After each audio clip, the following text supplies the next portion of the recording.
हम्म,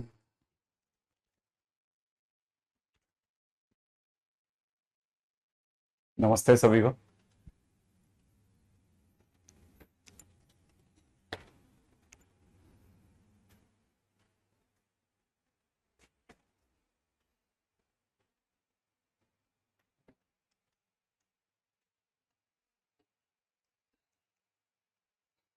हाँ जी। दो तरीके हैं स्टार्ट करने के।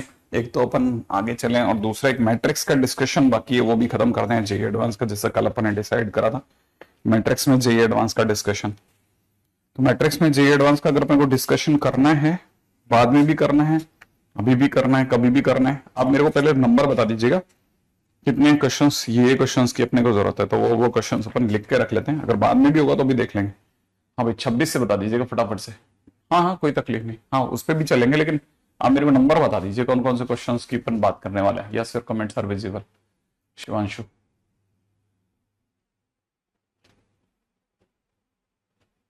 जल्दी जल्दी राहुल, अभी इस पे दिमाग लगा बेटा।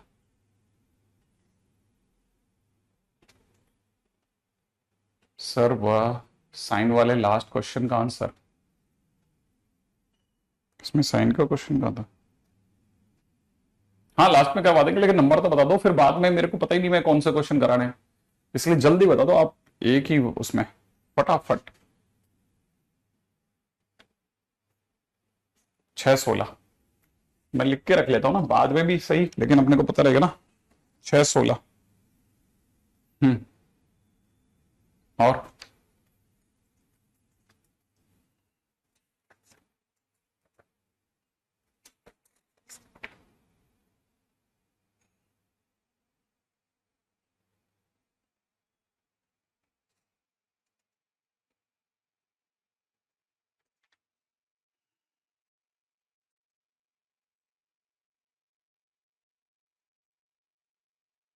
भाई फोर्थ वाले में वो टीपी वाला क्वेश्चन नहीं कराऊंगा, उसमें बहुत टाइम लगेगा, इतना समय है होगा ही नहीं, मतलब उसको करने में 15 से 20 मिनट लग जाएंगे।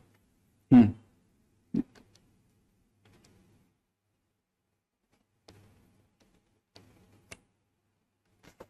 बताइए।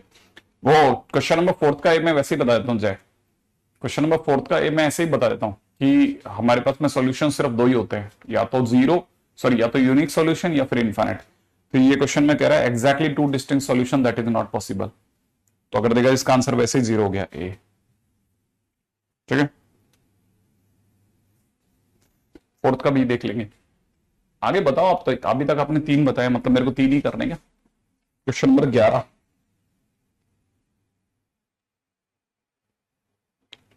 ये मैंने करवा चुका हूं ऑलरेडी। क्वेश्चन नंबर 11 खत्म हो चुका है, फोर्थ का सी पार्ट नहीं कराऊंगा। हाँ आगे बताइए आप, देख लेते हैं 13वां क्वेश्चन, देख लेंगे क्वेश्चन नंबर 13 भी देख लेंगे। और 32वां क्वेश्चन ही नहीं है अंकित।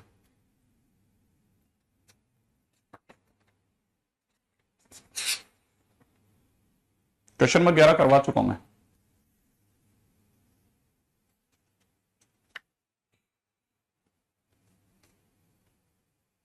क्वेश्चन नंबर 14 भी करवा चुका हूं।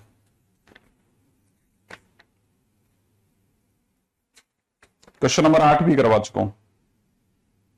क्वेश्चन नंबर 7 भी करवा चुका हूं। 7 भी करवा चुका हूं, 8 भी करवा चुका हूं आपको कॉपी में, इवन 9 भी करवा चुका हूं आपको कॉपी में। मेरी तरफ से ये भी डन है, क्वेश्चन नंबर 11 भी डन है मेरी तरफ से।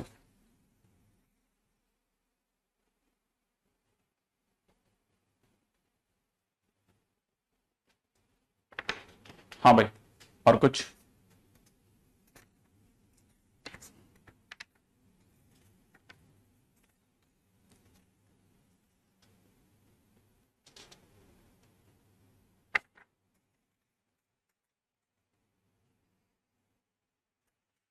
ठीक है, मतलब कल मिला करके मेरे पास में अभी तक मैक्सिमम जगह पे यही आ रहा है। क्वेश्चन नंबर 20 और 24 और डाल देते हैं, ठीक है। चलिए, ये मैं बाद में करवा दूंगा आपको, इतना मैंने इसलिए पहले पूछ लिया कि आप में से किसी का अगर ड्यू में भी रह जाएगा तो भी बाद में मैं देखता रहूंगा, इनको मेरे खत्म कराना जिम्मेदारी है भाई ये तो। ठीक है, आगे बात करेंगे नेक्स्ट। हाँ भाई, क्वेश्चन नंबर अगले पे चल रहे हैं। नेक्स्ट अपन को फंक्शन में हम लोगों का पिछली बार कहां तक की गाड़ी चली गई थी वो देख लेते हैं।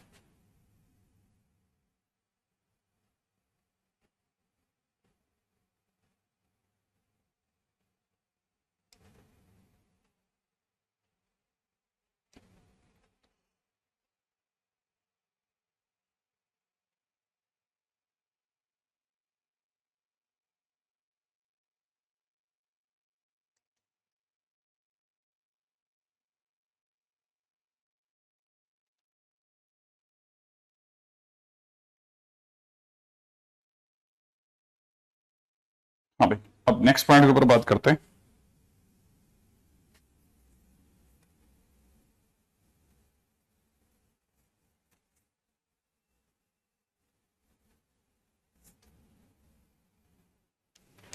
एक सिंपल सा क्वेश्चन लेकर चल रहे हैं।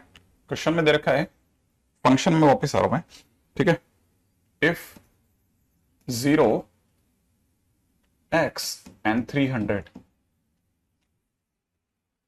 एंड क्वेश्चन में दे रखा है greatest integer of x/2 plus में दे रखा है greatest integer of x/5 plus में दे रखा है greatest integer of x/10 is equal to में दे रखा है 4x/5, ठीक है।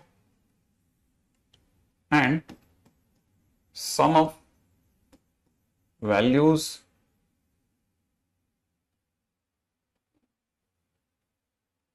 Of x is equal to में m, find greatest integer m divide by 1000।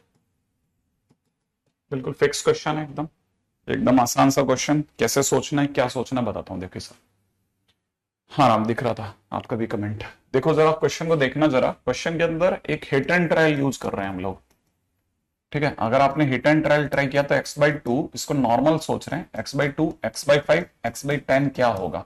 तो जैसे आप एलसीएम लेंगे, एलसीएम 10 आएगा।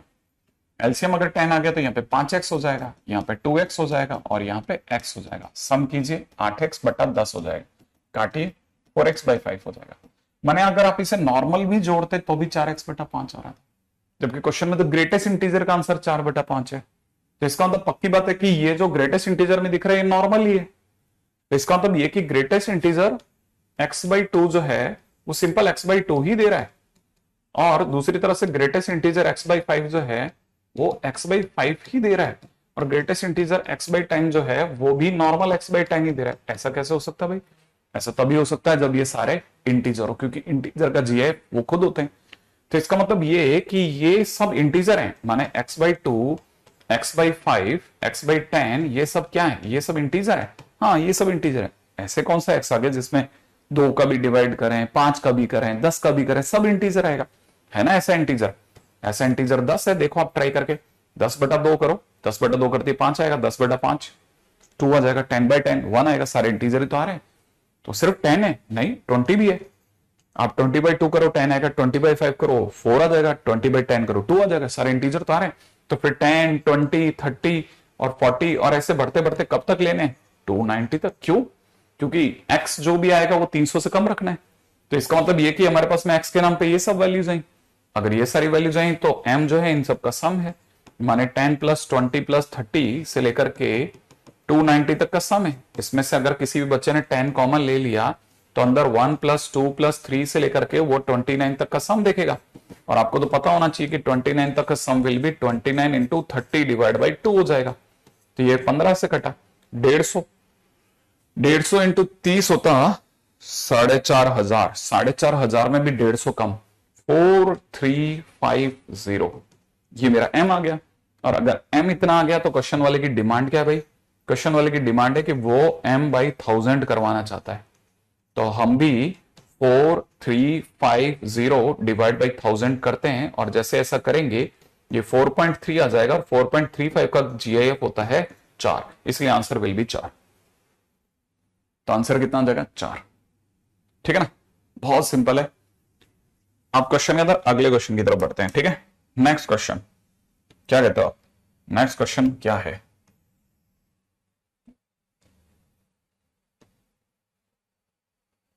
ठीक है, अगला क्वेश्चन। हाँ भाई, सिंपल एंड सोबर।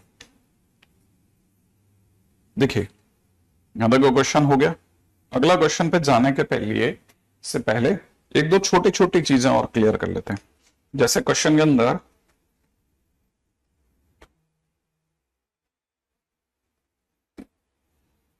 ठीक है, जरा समझते हैं। अब जो हमारे को जिन जिन चीजों की जरूरत है उन पे विचार कर रहे हैं। पहला फर्स्ट पॉइंट है, अगर जैसे कभी भी सपोज करो कोई function plus greatest integer x दे रखा हो, या कोई function minus greatest integer x दे रखा हो, या फिर कोई function multiplied by greatest integer x दे रखा हो, या किसी फंक्शन की पावर में ग्रेटेस्ट इंटीजर एक्स दे रखा हो, ठीक है ना। तो जो नॉर्मली जो इन सभी ग्राफ बनाने का तरीका होता है ना, normally for making graph of above we use block bye block. हम इसे ब्लॉक बाय ब्लॉक ऐसे करते हुए चलते हैं। जैसे कैसे, जैसे मान लीजिए किसी ने मेरे से कहा कि f x is equal to में x plus greatest integer x का ग्राफ कैसे बनेगा, तो मैं क्या करूंगा, सबसे पहले मैं ऐसे ब्लॉक्स बना लूंगा पहले से, है ना। 0 से 1, 1 से 2, 2 से 3, फिर 0 से -1, ऐसे 0, -1, 2, 3, 4, पीछे चाहो तो -2, आगे चाहो तो 5 तक ले जा सकते हो। अब इसमें चलना कैसे होता है, चलना बहुत सिंपल है।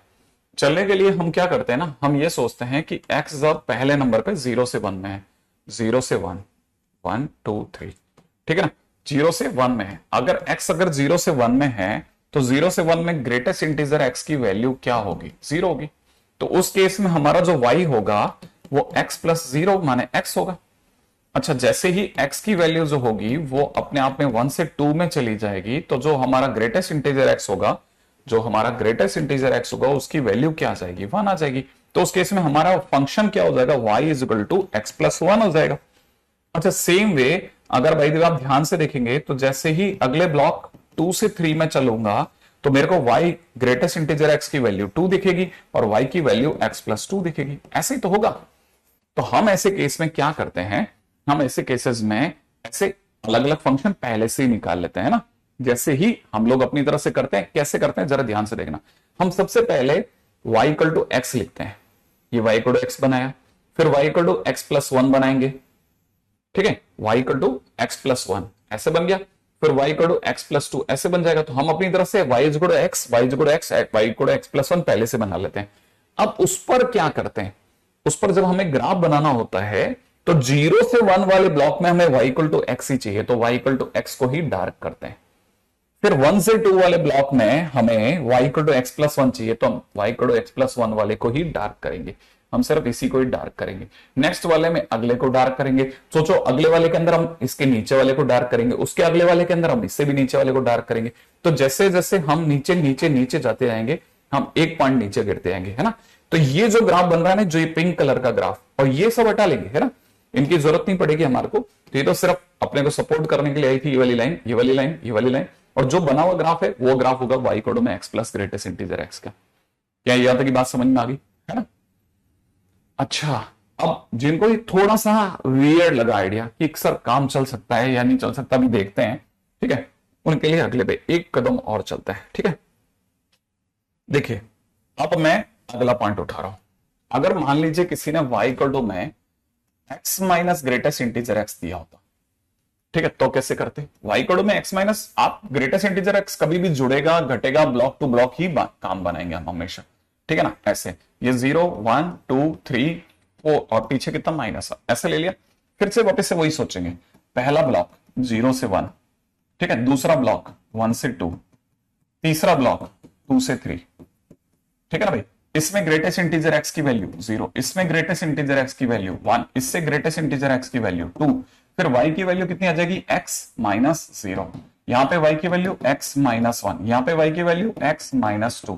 पहले से ही y equal to x try कर लिया, क्योंकि y इक्वल टू एक्स ऐसा कुछ होगा, फिर y equal to x minus 1 ऐसा होगा, 1 से पास आउट होता हुआ, ठीक है, इस तरह से जाएगा। देखो 1 से पास आउट होता हुआ, इस वाले 1 से पास आउट, अगला वाला y equal to x minus 2 ऐसे जाएगा नीचे नीचे, अगला वाला y equal to x minus 3 इस तरह से जाएगा, ठीक है, अगला जो होगा y equal to x plus 1 इस तरह से जाएगा। ये वाली जो लाइन है ना, ये जो लाइन है ना, दिस लाइन, ये y इक्वल टू में x प्लस 1 है, this line is y equal to में x, है ना, ये line is y equal to x minus 1, ये वाली line is y equal to x minus 2, ठीक है, ये वाली line is y equal to x minus 3, ऐसे सोच लेंगे।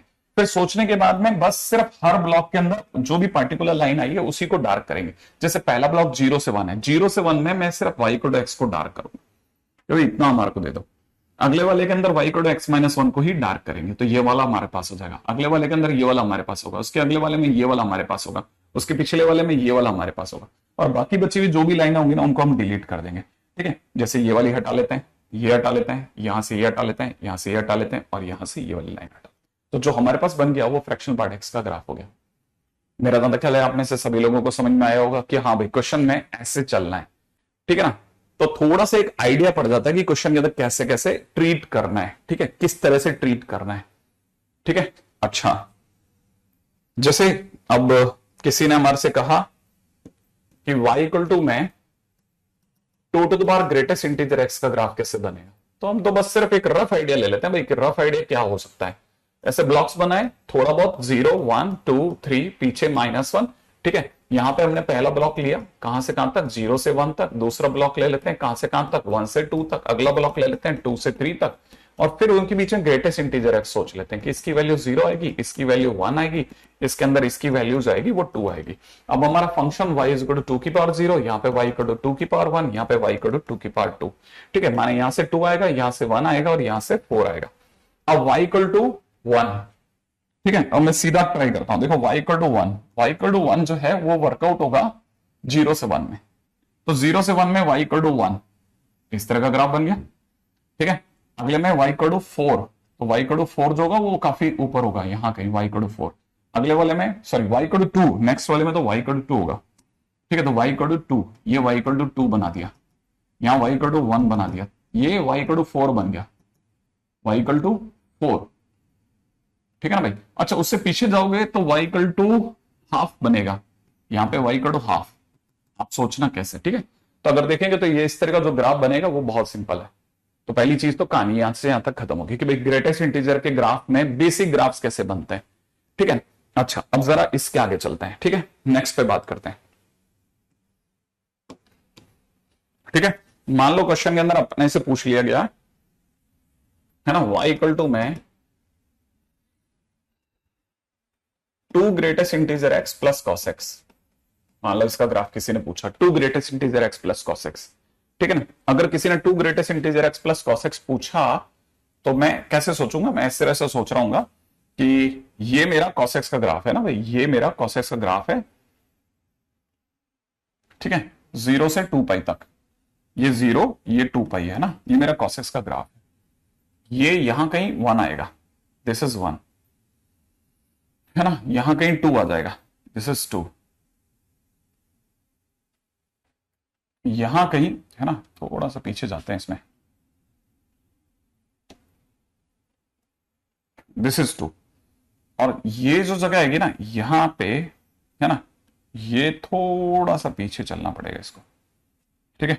हमको यहां से this is y equal to 3, क्योंकि 3.14 यहां है, 3.14 थोड़ा और आगे होगा, थोड़ा सा हल्का सा पीछे ले गया, दिस इज 3, है ना।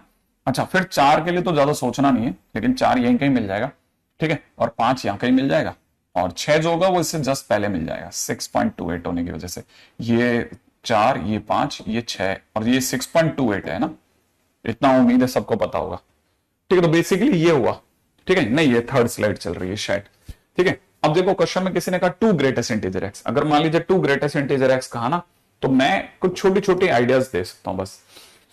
किसी ने कहा 2 ग्रेटेस्ट इंटीजर x, तो पहला ब्लॉक 0 से 1, तो 0 से 1 के बीच का GIF 0, तो cos x माने यही ग्राफ काम में करता है, ये इतना इससे ही काम कर जाएगा। अगले वाले के अंदर जैसे ही x की वैल्यू 1 से 2 में रन करेगी, ग्रेटेस्ट इंटीजर x की वैल्यू 2 हो जाएगी, माने यही ग्राफ जो होगा वो 2 ऊपर उछल चुका होगा, वो यहां कहीं आ चुका होगा, वो यहां कहीं आ चुका होगा, 2 ऊपर उछल जाएगा अपनी जगह से, ठीक है। अगला वाला जो ग्राफ होगा वो भी 6 ऊपर उछल चुका होगा, ऐसा कुछ, ये वाला जो हिस्सा होगा ना, ये वाला हिस्सा, ठीक है, ये अपनी जगह से 6 ऊपर उछल जाएगा। सेम वे ये वाला जो हिस्सा होगा अगला वाला, है ना, वो यहां कहीं ऐसे कुछ इस तरह से हल्का सा डाउन मारेगा और ऐसे ये इस तरह का ग्राफ बनेगा। बस मुझे यही दिखाना है आपको, ठीक है ना।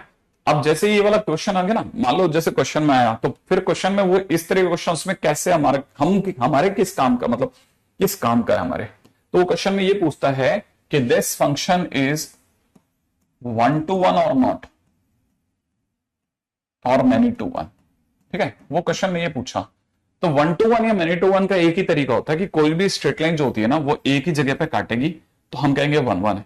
तो अगर देखा जाए तो यहां पे एक ही जगह पे काट रही है, अभी तक 1 1 दिख रहा है ना, ठीक है। अच्छा देखो, अगर यहां काट रही है एक ही जगह पर, तो अपने को पता है अभी तक एक ही जगह काट रही है, तो ये 1 1 है, ठीक है। ऐसे ही आप अगर बाय द वे यहां पे काटेंगे तो आपको पता चलेगा ये 1 1 है, ठीक है। अच्छा लेकिन अगर बाय द वे आपने यहां देखा ना, तो यहां पर ये दो जगह काट गई, एक यहां एक यहां, जैसे ही दो जगह काटी, इसका तो फंक्शन इज मैनी टू 1। तो basically this function is many to 1, आने वाले समय में हम इस पे बात करेंगे, ठीक है ना। तो this function is many to 1, एक जगह आकर के ये कहानी बहुत ही क्लासिक हो जाती है, उसको ध्यान से देख लेना है ना। तो this function is basically many to 1, तो पहली चीज तो इसीलिए टाल है, ठीक है। हाँ बहुत ज्यादा ऊंचा जाएगा, अपने को तो बस इसको बस सिर्फ रिकॉर्ड में रखना है कि ज्यादा, मतलब मतलब ऐसा तो है नहीं अपन स्क्रीन के बाहर निकाल देंगे, लेकिन हमको पता रहेगा कितना कितना उछलेगा, है ना।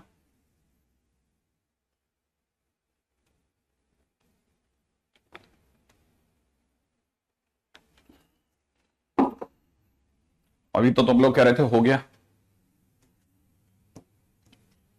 ठीक है। ये तो हो गया इतना। वाई इक्वल टू में किसके बारे में बात होगी, टू ग्रेटेस्ट इंटीजर एक्स और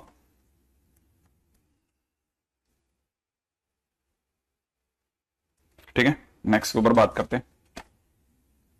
अब जैसे बाय द वे सपोज करो किसी ने कहा वाई इज इक्वल टू में greatest integer of under root x है,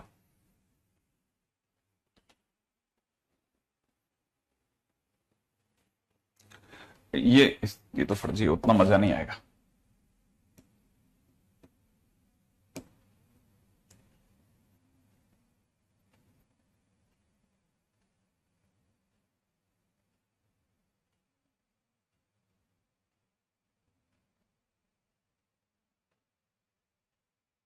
एक और क्वेश्चन भी है, मेरे दिमाग से भी जा रहा है, इसमें उतना मजा नहीं है। X square minus x square minus greatest integer x is equal to 4, ऐसा करके एक क्वेश्चन है, क्लिक नहीं कर रहा। उसको भी we can solve using graph only, ठीक है। अच्छा अब मुद्दे पे आ जाते हैं वापस, अपने को तो बहुत काम है अभी, ठीक है। जैसे मान लीजिए किसी ने क्वेश्चन में कहा, ठीक है, वाई इक्वल टू में ग्रेटेस्ट इंटीजर साइन एक्स, ठीक है, और एक्स अभी मैं आपको सिर्फ 0 से पाई में दिखा रहा हूं, ठीक है। एक्स अगर अपने 0 से पाई में, एक्स अगर 0 से पाई में, तो इसका मतलब ये कि ये हमारा साइन एक्स है, समझना भाई, है ना, ये अपना साइन एक्स है, ओके। जैसे आपने इस पे ग्रेटेस्ट इंटीजर रन कराया ना, तो ग्रेटेस्ट इंटीजर रन कराने से पहले खुद से एक छोटी सी बात पूछो कि ये 0 है, ये पाई है, ये कितने पॉइंट से बना होगा ये ग्राफ। तो दिमाग क्या बोलेगा आपको, दिमाग आपको ये बोलेगा कि ये तो इन्फाइनाइट पॉइंट से बना है, उन इन्फाइनाइट पॉइंट में से कितने पॉइंट ऐसे हैं जो 1 पे पहुंचे, तो आपका दिमाग कहेगा सिर्फ एक, वो भी कहां, पाई बाय 2 पे। तो जो एक पे खड़ा है उसका ग्रेटेस्ट इंटीजर एक ही होगा, माने वो वहीं रहेगा। बाकी सारे के सारे पॉइंट्स जो हैं, जितने भी पॉइंट्स हैं, वो आपको पता होना चाहिए कि वो सारे के सारे पॉइंट्स एक से हल्के से कम है, माने कम है, एक से वैल्यू उनकी कम है। जो भी एक से कम वैल्यू का होगा उसका ग्रेटेस्ट इंटीजर 0 बनेगा, माने वो 0 की तरफ रन करेगा। 0 माने y equal to 0, y equal to 0 माने ये वाली लाइन इसकी ओर रन करेगा। तो जैसे ही वो इसकी ओर रन करेगा ना, तो ये आकर के 0 पे गिरेगा, ठीक वैसे जैसे पीओपी गिर जाता है ना, ऐसे। तो ये सारे के सारे पॉइंट्स आकर के गिरेंगे, सिर्फ ये वाला पॉइंट नहीं आएगा क्योंकि ये ऑलरेडी 1 पे खड़ा है। तो ये जो ग्राफ बना ना, ये जो पिंक कलर का ग्राफ बना, ये जो पिंक कलर का ग्राफ बना, ये graph y equal to greatest integer sine x का ग्राफ है। This is the graph of y equal to में ग्रेटेस्ट इंटीजर साइन एक्स। एक चीज जो समझने की है, ठीक है। अब मैं अगले पे बढ़ता हूं, नेक्स्ट, है ना। नेक्स्ट सुनिएगा, नेक्स्ट क्या कहता है। मान लीजिए जैसे क्वेश्चन में किसी ने कहा कि y इक्वल टू में ग्रेटेस्ट इंटीजर साइन एक्स ही बनाइए, परंतु x की वैल्यू सर 0 से पाई में 2 पाई में ले लीजिए। मैंने कहा 0 से 2 पाई में लेनी है ना, तो x इज इक्वल टू 0 से 2 पाई में हमको पता है कि हमारा जो ग्राफ होगा वो ये 0 से पाई तक तो ये होगा, 0 से 2 पाई में ये वाला ग्राफ होगा। तो इट इज 0, इट इज 2 पाई। 0 से 2 पाई में जो ग्राफ हमारे को मिला है, ठीक है, उसमें से 2 पॉइंट तो ऐसे हैं जो 0 पे ही खड़े हैं। एक तो ये 0 पे है, तो 0 का ग्रेटेस्ट इंटीजर 0 होगा, जिनका वैल्यू ही 0 है उसका ग्रेटेस्ट इंटीजर 0 होगा, तो 0 का ग्रेटेस्ट इंटीजर 0, 0 का ग्रेटेस्ट इंटीजर 0। ये सारे वो पॉइंट है जो 0 से हल्के से कम है। जो भी 0 से कम होगा उस सबकी मूवमेंट किधर होगी, जो भी 0 से कम होगा उसका ग्रेटेस्ट इंटीजर -1 पे लेके जाएगा। तो ये सारे के सारे नीचे -1 की ओर चलेंगे, क्योंकि y = 0 है तो y = -1 नीचे होगा, तो ये सारे नीचे फॉल होंगे, ये सब नीचे फॉल होना चालू हो जाएंगे और लास्ट में आकर के एक्यूमुलेट हो जाएंगे कहां पर, है ना, वो सारे के सारे एक्यूमुलेट होंगे y = -1 पर। तो ये सारे के सारे y = -1 पे एक्यूमुलेट हो जाएंगे। ध्यान से समझना भाई, ये y = -1 पे एक्यूमुलेट हो जाएंगे, ऐसा कुछ हो जाएगा, ठीक है ना, ऐसा कुछ हो जाएगा, जरा ध्यान से देखिएगा। ये सारे के सारे y = -1 पे एक्यूमुलेट हो जाएंगे ऐसे, ठीक है, ऐसे, ठीक है, ऐसे ऐसे सारे के सारे आकर के y = -1 पे एक्यूमुलेट हो जाएंगे। और y = -1 पे एक्यूमुलेट होगा, जो चीज 0 पे है वो यहां नहीं दिखेगी, तो इसलिए उसका बबल दिखेगा। ये 0 पे रह गया इसलिए इसका बबल यहां दिखेगा, ऐसे। ये जो ग्राफ बनाना y = -1 वाला, वो ग्रेटेस्ट इंटीजर sin x का ग्राफ बना। अब किसी ने कहा कि ओवरऑल ग्राफ कैसे बनेगा, वो दिखाता हूं, देखो जरा, आप समझेंगे इसको भी समझना। देखिए ओवरऑल मेरे पास में ग्राफ क्या आया, ओवरऑल अगर देखा जाए तो मेरे पास में ग्राफ कौन सा चल रहा है, ठीक है, मेरे पास में ग्राफ चल रहा है कि ठीक 0 पर 0 था, ठीक है, π/2 पे आकर के 1 हो गया, यहां उछल गया, फिर पाई तक, फिर पाई पे फिर 0 हुआ, फिर यहां से और 2π तक फिर से -1 हुआ, फिर यहां पे फिर से 0 हुआ, ऐसा आया, फिर उछल गया, ठीक है, फिर आगे चला यहां तक, फिर यहां से आगे चला यहां तक, फिर ऐसे और ऐसा कैसा बार बार करता रहा। तो ध्यान से देखिए कि ये ग्राफ जो बन रहा है ना, y = में ग्रेटेस्ट इंटीजर sin x का ग्राफ है, और ग्रेटेस्ट इंटीजर sin x का जो ग्राफ है, इस जगह का नाम π/2 है, इस जगह का नाम पाई है, ये जगह का नाम 2π है, ये जगह का नाम 5π/2 है, ठीक है, ये जगह का नाम 3π है, ये जगह का नाम 4π है, और ये जगह का नाम 9π/2 है। ऐसे ये उछलता रहेगा, और आप देखो एक क्रम जैसा है, एक क्रम जैसा है, क्रम जैसा क्रम, कोई भी ऑर्डर बिगड़ नहीं रहा। तो इसका मतलब ये this function is also periodic function, ये फंक्शन पीरियडिक फंक्शन है, और हर बार 2π के बाद वापस रिपीट करता है। तो इसका मतलब ये कि इसका पीरियड जो हो गया वो 2π हो गया, खुद को रिपीट करता है, खुद को बार बार रिपीट कर रहा है, इसलिए इसका पीरियड 2π ही होगा, ठीक है ना। मेरा ज्यादा ख्याल है यहां तक की बात आपको क्लियर होती जा रही है धीरे धीरे, ठीक है ना, एक एक करके क्रम से मैं इन चीजों को तोड़ रहा हूं। अब मैं थोड़ा और आगे चलता हूं, ठीक है। मान लीजिए जैसे क्वेश्चन में किसी ने कहा, इसको भी समझने की कोशिश करना जो मैं आपको अब समझा रहा हूं, ठीक है। मान लीजिए जैसे किसी क्वेश्चन ने कहा कि greatest integer 2 cos x plus में ग्रेटेस्ट इंटीजर sin x की जो वैल्यू है ना वो -3 है, और उसने कहा फाइंड x, ठीक है ना। हमारे को उसने x दे रखा है 0 से 2π में, ठीक है ना, फाइंड x, ठीक है, if x belongs to 0 to 2π, 0 से 2π, अगर x जो है वो 0 से 2π में बिलोंग कर रहा है तो इसको सेटिस्फाई करने वाला x कहां से कहां में होगा। मान लेते हैं क्वेश्चन में ऐसा दिया है ना, तो क्वेश्चन के अंदर देखा जाए तो हमको कैसे सोचना है वो सोच रहे हैं बस, है ना। जरा देखते हैं फटाफट से, है ना, मेरे को आइडिया नहीं है, देखो ज्यादा मैं इस तरह की चीजों को यूज नहीं करता टूल्स को, लेकिन ट्राई कर लेता हूं, है ना। Okay, very good. एनीवे, एक इधर से लाइन बना लेते हैं, ठीक है, उम्मीद है कि ये सेट बैठ जाएगा। एक लाइन इधर ले लेते हैं,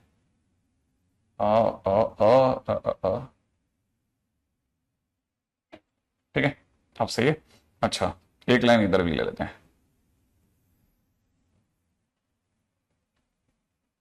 ठीक है, ऐसा। अब क्या क्या करना है वो सोच लेते हैं पहले से, है ना। एक इधर भी मेरे को जरूरत पड़ेगी, ठीक बीच में, ठीक है, ऐसा कुछ, है ना। अब ये पॉइंट आगे इतना, ठीक है। अच्छा, साथ में ही हमको इस तरह की एक लाइन की भी जरूरत पड़ सकती है, इस पे भी बात कर लेते हैं।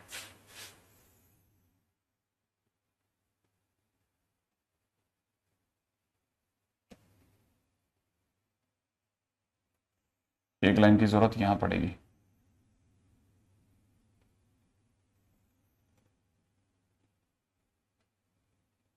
है ना भाई, ऐसा।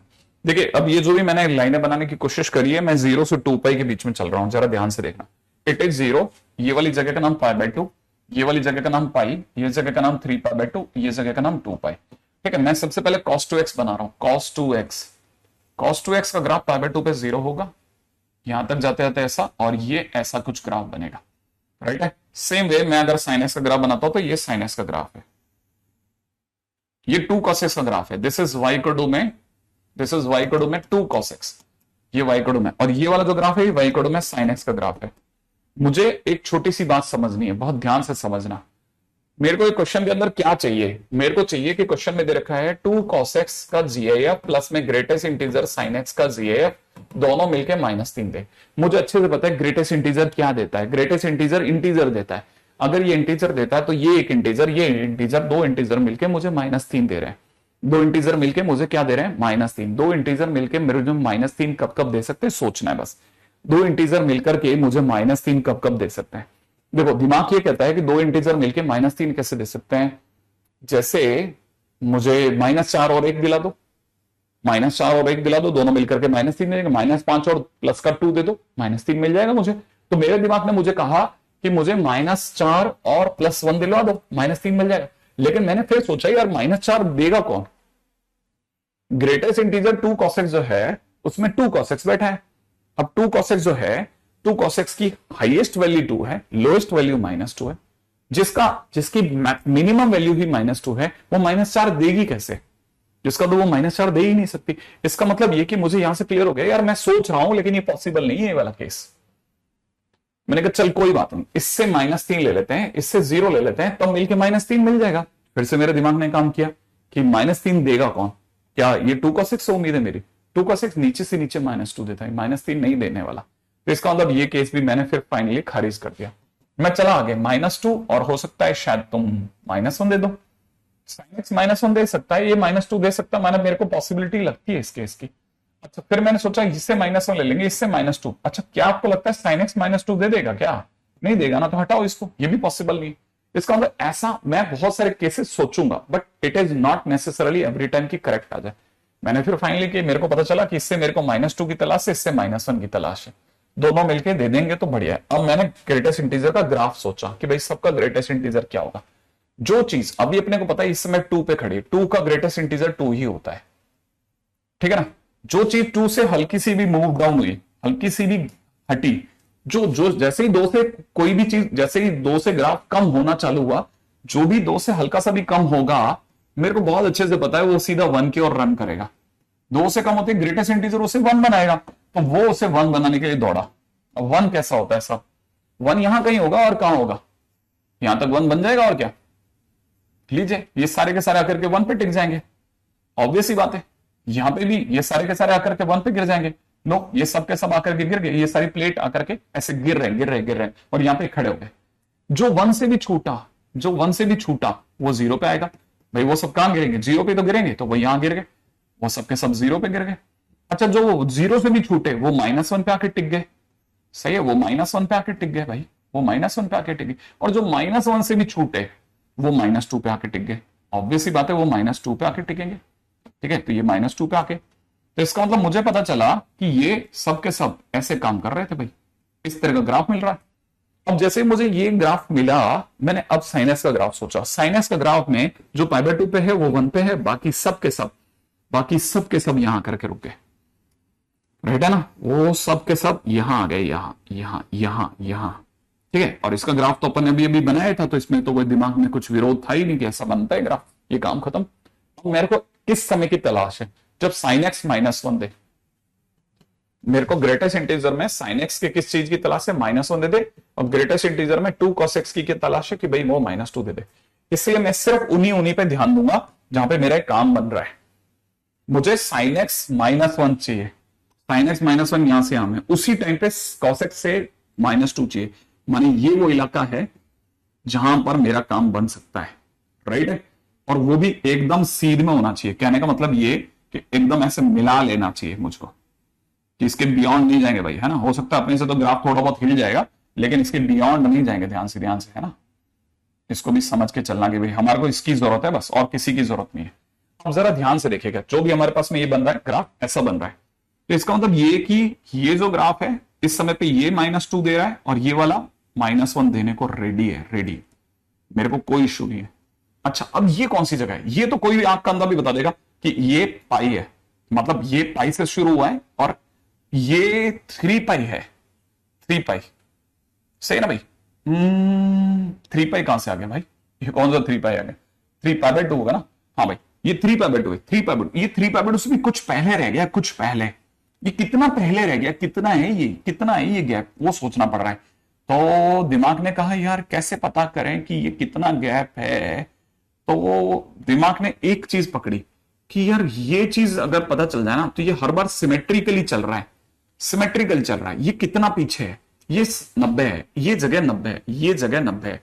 अगर ये 90 है तो ये क्या है? तो मैंने इस जगह पता करा कि यहां पे 2 cos x की वैल्यू 1 है, माने cos x की वैल्यू हाफ है, cos x की वैल्यू हाफ है, माने x is equal to 60 degree है, माने ये गैप 30 है, ये 30 का गैप है, ये 30 डिग्री का गैप है, 30 डिग्री का, माने π/6 का। ये 90 से π/6 पीछे है, ये 90 से π/6 आगे है। सेम वे ये अगर देखा जाए तो ये 270 है, 3π/2 का मतलब 270 होता है, तो 270 से 30 पीछे, 270 से 30 पीछे, माने ये जो लाइन आ रही है ना, ये वाली जो लाइन है, ये 240 की लाइन है, ये 240 है। इसका मतलब ये कि ये जो ग्रीन वाला शेड है जहां पे दोनों एक साथ, ये -2 दे रहा है, ये -1 दे रहा है, ये जो गैप है ना, ये 180 से स्टार्ट हुआ और 240 पे क्लोज मार गया। तो मतलब मेरा जो आंसर आ रहा है ना, वो x belongs to 180 degree to 240 degree आ रहा है, माने x की वैल्यू जो आ रही है वो पाई, और 240 डिग्री का मतलब होता है 4π/3, माने मेरा आंसर ये है 4π/3। तो पाई टू 4π/3 इज माय आंसर। ठीक है, अब आप में से किसी का भी, क्योंकि यहां पे दिख रहा है सबका, किसी का भी आंसर अभी तक सही नहीं बैठा। It is one of the very good question to understand, बहुत बेसिक है। ठीक है, क्या उम्मीद है आपको पता होगा? ये सारा खेल सिमेट्रिकल चलता है कॉस में, ये 30 आगे, ये 30 आगे, ये 30 पीछे, ये 30 आगे, ये 30 पीछे, तो अगला 30 आगे, ऐसे चलता है, सारा गेम ही है ये। ठीक है, सिमेट्रिक का तो गेम है ना? तो उम्मीद है आप में से सभी लोगों के लिए एक बहुत ही काम का क्वेश्चन है। क्यों? क्योंकि ये हर दूसरी शीट में मिलने वाला क्वेश्चन है कि अगर ये है, देन क्वेश्चन ये था, देन रेंज ऑफ, ठीक है ना, √3 sin x plus cos x is equal to question mark. Question ये नहीं है, क्वेश्चन इसके आगे है कि x अगर 0 से 2 पाई में है और इसको सेटिस्फाई कर रहा है, then find the range of this. Question में वो आगे लेके जाता है, आगे लेके जाता है, आगे। ठीक है ना? हाँ, ये जरूर समझ के चलना कि ये काम का क्वेश्चन है, काम का क्वेश्चन। ठीक है, काम का क्वेश्चन है, बहुत काम का। तो फिलहाल तो अपन ने जो बेसिक बेसिक समझ सकते थे उसमें बेसिक में हो गया। ठीक है, नेक्स्ट पॉइंट पे बढ़ते हैं आगे। ठीक है, अब और आगे। ठीक है, अच्छा देखिए साहब, हम लोगों ने y इक्वल टू में ln x सीखा था, उम्मीद है आपको याद होगा। y इक्वल टू में ln x का ग्राफ ये वाला ग्राफ था, है ना? y इक्वल टू में ln x। ठीक है, ये जो ग्राफ है, ये पॉइंट इज 1,0, एवरीबॉडी नोज कि वाला पॉइंट इज 1,0। अब इसी के अंदर अगर किसी ने पहला क्वेश्चन पूछा होता y इक्वल टू में मॉड ln x, तो जैसे ही बाहर मॉड अप्लाई होता है, ठीक है ना, कुछ नहीं, cos x की वैल्यू देख लेना, cos x is equal to में हाफ कहां आता है, 60 डिग्री पे आता है ना। 60 डिग्री माने 90 से 30 पीछे जाकर के टच हो रहा है, तो अगला जहां जहां पे भी वो इतना छोटा छोटा जो पॉइंट होगा वो 30 आगे पीछे करवाता रहे बस। ठीक है, ऐसा। अब चलता है मॉड ln x, है ना? मॉड ln x आपको पता होगा, जब भी मॉड अप्लाई होता है, हर बार जो भी फंक्शन बिलो x एक्सिस होता है उसका इमेज बन जाता है। तो ये जो नीचे जा रहा था ना, ये इस तरह से इसका इमेज ऊपर की तरफ बन जाएगा, ऐसे बिल्टअप होगा। तो this is y is equal to mod ln x। ठीक है, y equal to mod ln x। अच्छा, इसमें भी काम की बात, ये हिस्सा नीचे से ऊपर नहीं आया, माने कन्वर्ट नहीं हुआ, तो this is y is equal to ln x। ये हिस्सा नीचे से ऊपर आया तो ये y is equal to minus ln x। ध्यान रखना, जो भी फंक्शन कन्वर्ट होता है वो पिछले वाले से जस्ट उल्टा नेगेटिव होता है, पिछले वाले का नेगेटिव ले लेते हैं हम उसको, है ना? एक बात और समझना, y इज इक्वल टू में अगर किसी ने कहा होता ln mod x, तो सर आप तो mod ln x तो पुराना हो गया sir, y is equal to में ln mod x दीजिए। अगर किसी ने कहा y इज इक्वल टू में ln mod x दीजिए, तो हमको दो तरीके से देख सकते हैं। एक तो प्रॉपर रास्ते से कि x mod x है तो x greater than 0, x less than 0 तो होगा ही होगा। x अगर ग्रेटर देन 0 तो ln x, और x अगर लेस देन 0 है तो ln माइनस x ले लेंगे, ln माइनस x ले लेते हैं। अब यहां पे ध्यान देने की चीज है, कई बच्चे ये सोचते हैं कि ln माइनस एक्स तो पॉसिबल ही नहीं है। ठीक है, ln माइनस एक्स तो पॉसिबल ही नहीं है ना, ऐसा लगता है, लेकिन नहीं, x अगर नेगेटिव है तो माइनस एक्स पॉजिटिव हो गया, तो यहां पे ln x पॉसिबल है, एक चीज। दूसरी चीज, अब दूसरी बात ये ख्याल में आती है कि सर फंक्शन में माइनस एक्स होने पे क्या करते हैं, फंक्शन में माइनस एक्स होने पे क्या करते हैं। तो पहली बात तो देखो, x ग्रेटर देन 0 माने ओरिजिन के राइट, ओरिजिन के राइट में, ओरिजिन के राइट में। बार बार सुनना इस तरह की चीजों को, क्योंकि हम लोग ऑनलाइन में स्टडी कर रहे हैं, आप इसकी ग्रेविटी उम्मीद है समझते होंगे। ठीक है ना, हाँ, कि ऑलरेडी आपके हाथों में है कि आप कभी भी चाहें तो चीजों को डिकम्पोज कर दें, लेकिन अगर भाई आप थोड़ा भी सिंसियर हैं, आपको पता है कि जिस लेवल की स्टडी हम लोग जो क्लासरूम में पढ़ाते हैं वो आपको इस तरह से दे रहे हैं, ठीक है, आपके सहूलियत के साथ, तो यहां पे थोड़ा पेन लेना पड़ता है, थोड़ा ध्यान से सुनना है ना इस तरह की चीजों को। एक्स ग्रेटर देन 0 माने ओरिजिन के राइट, ओरिजिन के राइट में मेरे को किसका ग्राफ बनाना है, ln x का, माने नॉर्मल ग्राफ, लो बना दिया। अच्छा, ये जैसे ही ग्राफ बना, इसको काम खत्म कर दीजिए।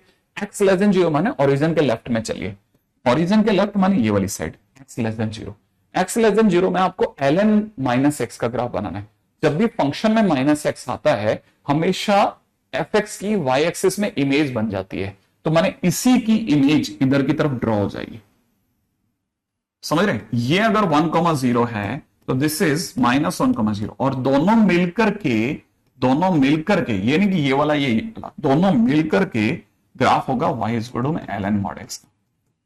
ठीक है, इससे कुछ सबक मिले, क्या क्या सबक मिले। पहला, अगर कभी भी y equal to minus f x का ग्राफ बनाना है तो make image of y equal to f x in x axis. ठीक है, सेकंड, अगर y इक्वल टू में f ऑफ माइनस एक्स का ग्राफ बनाना है, मेक इमेज, ठीक है ना, ऑफ, ठीक है, y equal to f x in y axis, y axis में इमेज बनाओ। ठीक है, हाँ, दोनों एक साथ रखने हैं बिल्कुल। ठीक है, तो पहली चीज तो इसको पकड़ लें आप, है ना, ऐसा चलना है अपने को। दूसरा, अब आगे बढ़ते हैं, नेक्स्ट पॉइंट है ना, मेक इमेज ऑफ दिस। अब आगे का पॉइंट क्या वो सुनो। जैसे किसी ने कहा कि y इक्वल टू में ln x प्लस e, इसका ग्राफ बनाइए। अगर ऐसा है तो सबसे पहले समझ लेना, इससे अंदर वाले से x की वैल्यू निकालिएगा, x की वैल्यू माइनस ई बनेगी, आएगी अंदर से, x की वैल्यू कितनी आएगी, माइनस ई। अब x is equal to minus e पे जाके y equal to ln x draw करना है, दैट्स इट, काम हो जाएगा। अगर आपने ऐसा किया तो x is equal to minus e क्या कहां मिलेगा, ये अपना x इज इक्वल टू 0 होता है, x is equal to minus e obviously हल्का सा पीछे होगा, तो x is equal to minus e पे जाना है बेटा, और ये ऐसे करके एक ln x ड्रॉ कर देना है, दैट्स इट। ये y इक्वल टू में ln x प्लस e का ग्राफ हो जाएगा। ठीक है, ये सारी चीजों की जरूरत सर अपने को पड़ती भी है क्या, हम इतना क्यों जा रहे हैं। एरिया अंडर करके पूरा चैप्टर है which is totally dedicated to graph only. ठीक है, and every time it gives one question, ये एक क्वेश्चन देता ही है, तो इसलिए वहां तो जरूरत पड़ेगी। अच्छा सर ठीक है, मान लेते हैं जरूरत पड़ेगी, तो सर ये पॉइंट भी तो चाहिएगा ना, ये कहां से लाओगे आप। मैंने कहा देख भाई, ऐसा है कि अपने को अगर भाई इस पॉइंट की जरूरत पड़ती भी है ना, तो अपने को पता है थोड़ी देर पहले ही हमारा ये एक ग्राफ बना था, ऐसा याद है ना, अपना एक ग्राफ यहां बना था, ये वाला पॉइंट 1,0 था। ठीक है ना, ये वाला पॉइंट कितना था, 1,0 था। अगर ये पॉइंट अगर 1,0 है, तो अब क्योंकि चीज 0 से ई पीछे गई है, ई पीछे हुई है, पूरा ग्राफ ई पीछे आया है, तो जो पॉइंट 1 पे था वो 1 माइनस ई 0 पे पहुंच गया होगा। अच्छा, ये वाला पॉइंट 1 माइनस ई 0 पे पहुंच गया, एग्जैक्टली। अब अपने से कई लोगों को यह भी पता होना चाहिए कि जब भी y इक्वल में f of x plus a करके कुछ भी मिले ना, तो make graph of y equal f x, ठीक है ना, at x is equal to minus a. बस इतना सा और याद रखना है। जैसे कहने का मतलब क्या, जैसे कहने का मतलब ये कि y इक्वल में sine x minus pi by 4 तेरे को बनाना पड़ गया, मान लेते हैं y इक्वल में sine x minus pi by 4 बनाना पड़ गया, तो कुछ नहीं करना है, सिर्फ इतना सा काम करना है, साइन x का ग्राफ, ठीक है ना, make y equal sine x at x is equal to pi by 4, x is equal to pi by 4 पे जाके साइन x बना दे। मतलब क्या, मतलब कुछ नहीं, ऐसा देख, एक साइन x बना तू, तो बस इतना सा काम कर, साइन x का ग्राफ बना, सिर्फ साइन x का। अगर sin x का ग्राफ आता है ना बनाना, बना लिया, बनाने के बाद में इस पॉइंट को 0 बोलता है ना, अब 0 मत बोल, बस ये इस पॉइंट को π/4 बोल। अच्छा सर ये 0 की जगह π/4 हो जाएगा, तो ये वाला पॉइंट, मैंने कहा इस पॉइंट को पाई बोलता था ना, है ना, क्योंकि 0 में π/4 जुड़ा है तो पाई में भी π/4 जुड़ेगा। अच्छा, और ये वाला पॉइंट, मैंने कहा ये वाला पॉइंट इज -π + π/4, ये वाला पॉइंट इज -2π + π/4, मैंने सब में π/4 जुड़ गया। एग्जैक्टली, सब में π/4 जुड़ गया, ठीक है ना। अब मान ले अगर भाई तेरे को अगर किसी ने कहा होता y इक्वल में x + 2 का होल स्क्वायर -3 का ग्राफ बना, तो पहला काम तुझे x = 2 पर x² बनाना था। तो x = 2 पे x² कैसे बनता है सर? मैंने कहा x = 2 कहां होता है, यहां होता है ना, इस पर x² बन जाता तो तेरा काम बन जाता। ये तेरा है ना, ये तेरा y इक्वल में क्या बन गया, है ना, ये y इक्वल में x + 2 का होल स्क्वायर बन गया। लेकिन सर ये -3 है ना, हाँ तो फिर इसे 3 नीचे भी लेके जा, इसी पॉइंट पे अगर तो इसे 3 नीचे लेके जाएगा तो तेरा जो ये ग्राफ होगा ना, 3 नीचे ले जा करके, है ना, ये वाला ग्राफ, दिस इज, है ना, ये वाला पॉइंट हो जाएगा 2, -3, माने 2 यूं गया 3 नीचे गया। 2 यूं क्यों गया? क्योंकि x + 2 का होल स्क्वायर था, तो 2 यूं जाके नीचे आ गया। तो ये जो ग्राफ बना, ये y इक्वल में x + 2 का होल स्क्वायर -3 है, और ये y इक्वल में x + 2 का होल स्क्वायर है। सॉरी, ये क्वेश्चन में चेंज था, मेरे दिमाग में ये चल रहा था x - 2, this is y equal x - 2 का होल स्क्वायर, है ना, -2, इससे पहले की, है ना, गलत चीज चली जाए, x - 2 का होल स्क्वायर -3, मैं एक को माइनस एक को प्लस रखना चाह रहा था, सही कर दिया मैंने, ठीक है, हाँ मैंने कर दिया इसको सही।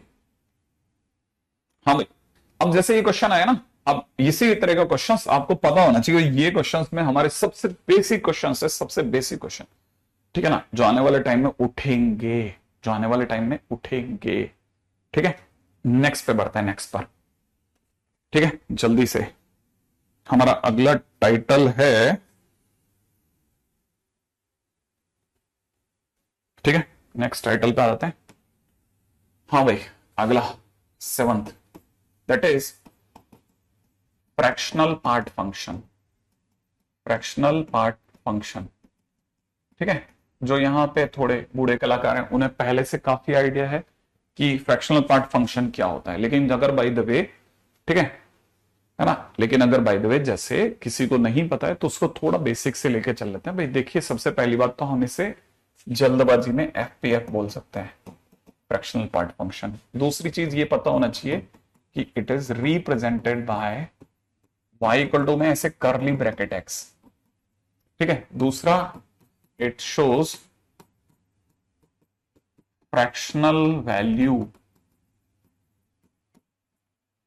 Of non integer. कोई भी नॉन इंटीजर होता है उसका जो भी डेसिमल के बाद वाला हिस्सा होता है ना, उसको दिखाता है ये। कैसे?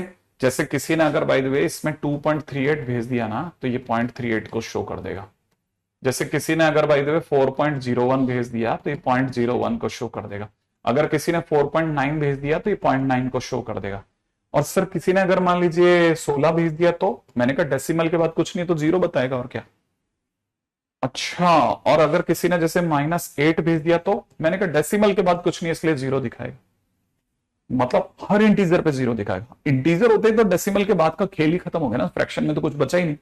और अगर बाय द वे अगर जैसे माइनस का 4.2 होता, फिर मैंने कहा देख उस केस में ये क्या करता है, इसका डेसिमल के बाद वाला जो पार्ट है उसे 1 में से घटा के बोलता है 1 - 0.2, 1 - 0.2, हाँ ये 1 - 0.2 मतलब 0.8 देता है, ठीक है ना। अगर भाई जैसे किसी ने माइनस का 2.9 भेजा तो 1 - 0.9 कर देगा डेसिमल के बाद का हिस्सा। बाकी जगह पे नॉर्मल खेलता रहता है, बस नेगेटिव वाले में हमेशा 1 में से घटा के बोलता है 1 - 0.9, ठीक है। इस तरह की चीजों का बहुत फायदा होता है। जैसे हमें पता चल गया किसी ने लिखा है 6 + h, तो हम समझ गए ये इंटीग्रल पार्ट है, ये इंटीग्रल पार्ट है, और ये उसका फ्रैक्शनल पार्ट है। फ्रैक्शनल पार्ट यहाँ पे h है, क्लिक कर जाता है।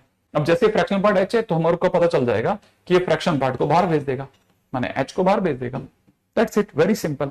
अगर जैसे किसी ने सर अगर 6 - h लिख दिया होता तो ये देख जाएगा ना कि जो इंटीग्रल पार्ट है वो तो 6 है, उसे तो दिमाग से निकाल देगा, और जो फ्रैक्शनल पार्ट है वो माइनस में है ना, तो वो क्या करेगा 1 में से घटा के बोल देगा 1 - h। अच्छा, मतलब नेगेटिव में फ्रैक्शन आएगा तो जो फ्रैक्शन पार्ट है उसे 1 में से घटा के बोलेगा। एग्जैक्टली ऐसे ही चलेगा। बिल्कुल साधारण साधारण सब सब बिल्कुल सिंपल सिंपल गेम खेलता है, कुछ भी मुश्किल गेम नहीं खेलता। अच्छा दूसरी बात क्या, दूसरी बात ये कि इसका ग्राफ जो होता है वो भी बड़ा इंटरेस्टिंग होता है। तीसरा पॉइंट,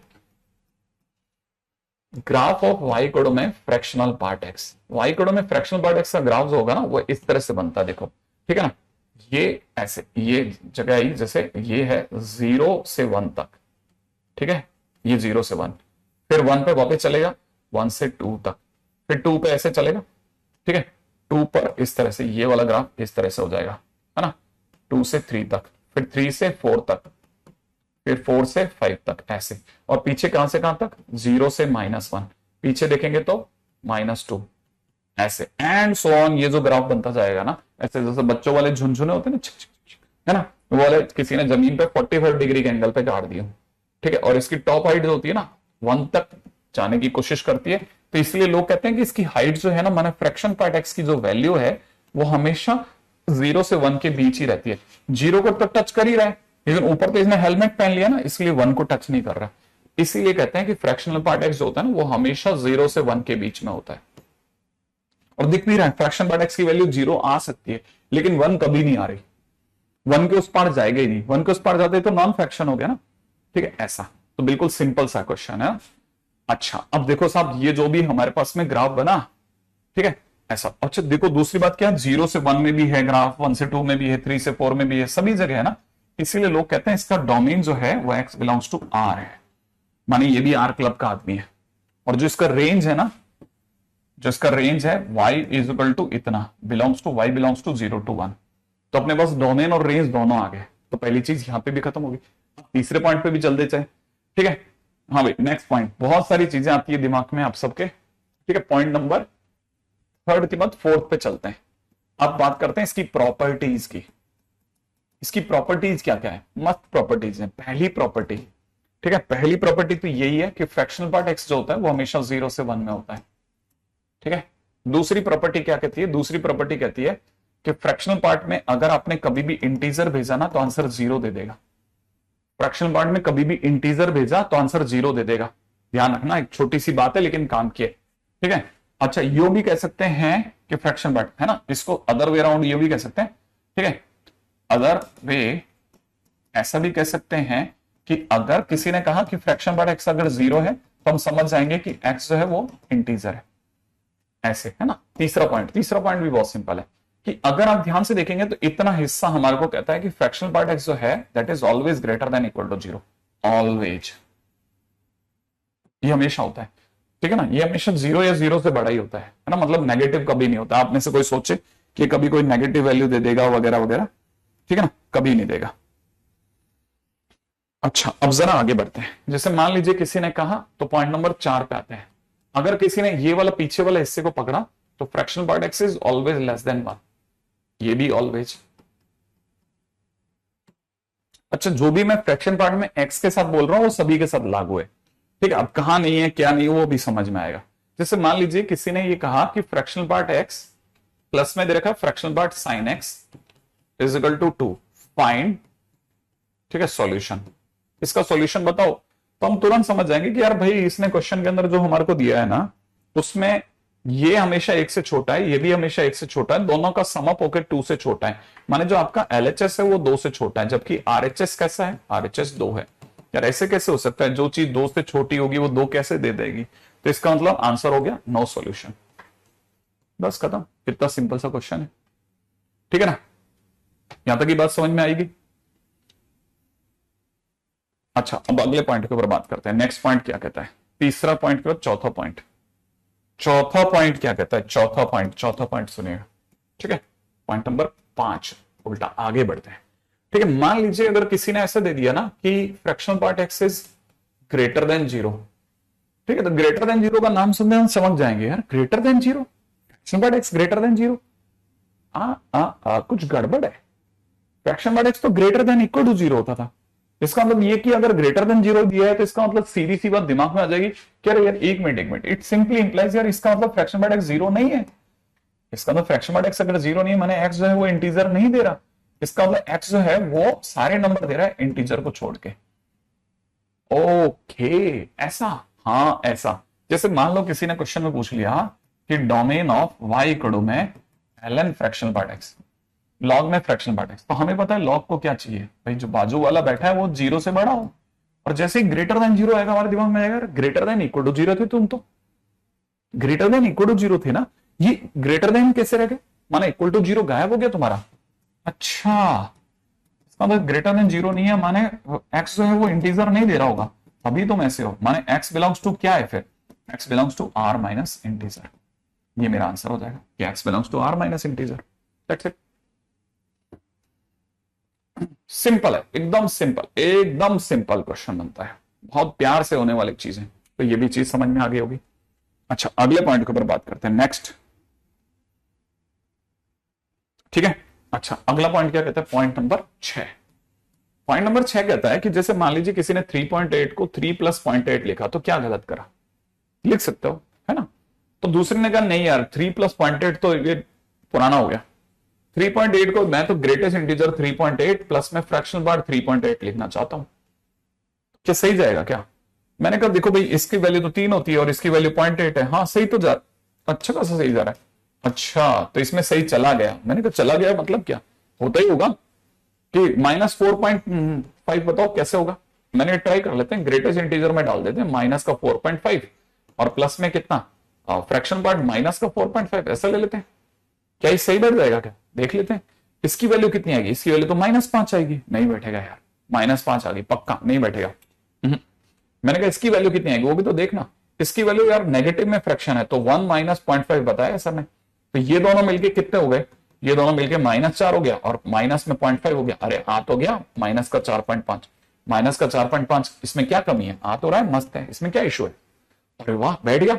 इसका मतलब ये कि ये बिल्कुल बैठता होगा, अभी ऐसा कर रहे हैं। तो लोगों ने यहां से एक डिसाइड करा, क्या डिसाइड हुआ, लोगों के बीच में डिसाइड हुआ कि आगे से greatest integer x plus fraction part x जब भी जुड़ेगा ना तो x मान लेंगे, और फिर लोगों ने इसका यूज करना कर दिया कम, उल्टा इसकी जगह इसको ट्रांसपोज करके यूज करा कि x minus greatest integer x दिया ना तो उससे, ठीक है, तो उससे फ्रैक्शन पार्ट x मानेंगे, ठीक है, या x माइनस में फ्रैक्शन पार्ट x दे दिया तो उससे ग्रेटेस्ट इंटीजर x मानेंगे, समझ रहे हो। और इस तरह से लोगों को ज्यादा अच्छा लगा यार ये ज्यादा बेटर है, ठीक है ना, कैसा बन जाता है, ये भी काम की चीज आ गई, ठीक है। छठा पॉइंट बहुत काम का है, ठीक है, ध्यान से देखिए, सब सही है, करेक्ट है एकदम, है ना। अब जरा देखिएगा, यहां तक की बात होगी ना, अब देखना बेटा, है ना। छठा आ गया, 7वें पे चलते हैं। 7वां कौन सा है, 7th पॉइंट, है ना। ओ देखो 7th पॉइंट क्या कहता है, 7वां बिंदु, ठीक है, 7th पॉइंट। इसमें क्या सर वैसा नहीं होता कि जैसे अपने उसमें होता है, जैसा ग्रेटेस्ट इंटीजर में अपन बोलते थे ना x प्लस एन होगा तो ये n को बाहर भेज देगा और पीछे से अपना दरवाजा बंद कर देगा। इसमें क्या होता है, मैंने कहा अगर इसमें अगर x प्लस एन दे दिया ना तो ये फिर बाहर बाहर नहीं भेजेगा, अंदर ही निपटा देगा, खा जाएगा उसे, खा जाएगा।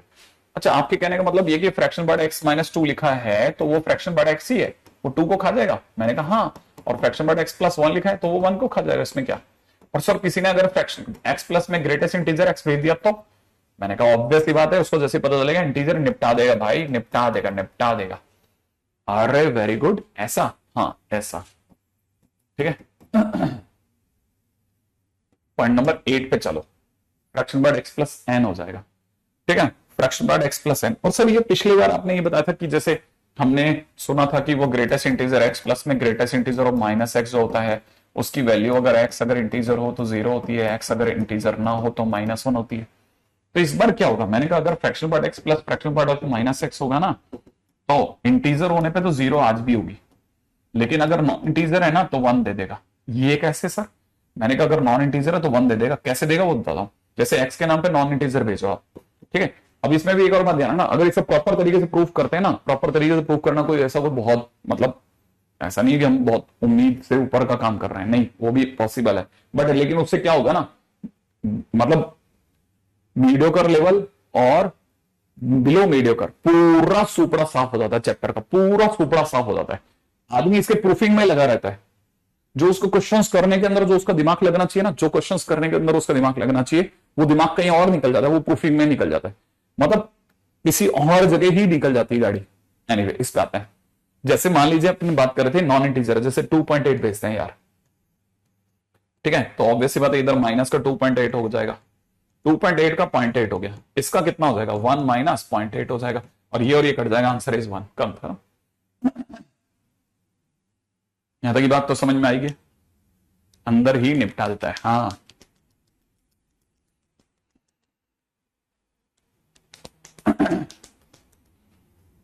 अच्छा देखो अभी आगे सुनो सुनो सुनो सुनो, हमारे पास में यहां तक आ गया, ठीक है। अब देख लेते हैं कुछ बच बुचा नहीं जाए हमारे से।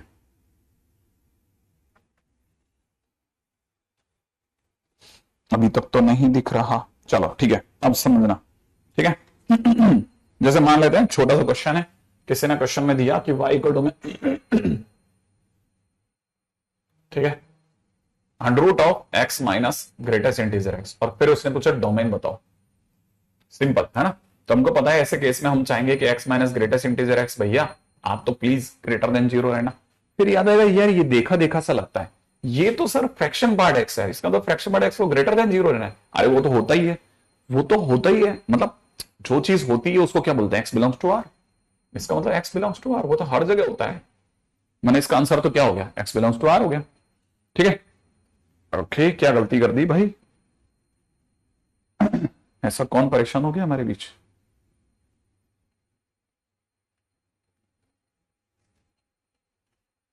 बता तो दें कि गलती करी है, उसको बता दो हेमंत भैया, क्या आपको ऐसा लग गया गलत कर दिया हमने, ठीक है। अच्छा आप अकेले ही थे, खैर आगे की बात सुनो सुनो सुनो सुनो सुनो सुनो सुनो, हो जाता है कभी कभार आपको क्लिक नहीं करता कि कैसे हुआ, चलेगा अगले पे चलते हैं, नेक्स्ट है ना। इस पे जो सबसे फर्जी क्वेश्चन है उस पर बात करते हैं ना बेटा, सबसे फर्जी क्वेश्चन ले लेते हैं सबसे पहले। जैसे क्वेश्चन में किसी ने दे दिया y इज इक्वल टू में ग्रेटेस्ट इंटीजर x प्लस में सिग्मा, ठीक है ना, fractional part x plus r की वैल्यू 1 से लेकर के 200 तक दे रखी है और डिवाइड बाई 200 दे करके, देन वो पूछता है integration of y square by 2 plus y square by 2 dot dx। लीजिए अभी कर देते हैं इसको भी सोच करके कहीं से, है ना। अब क्वेश्चन में क्या चलना है समझिएगा आप जरा,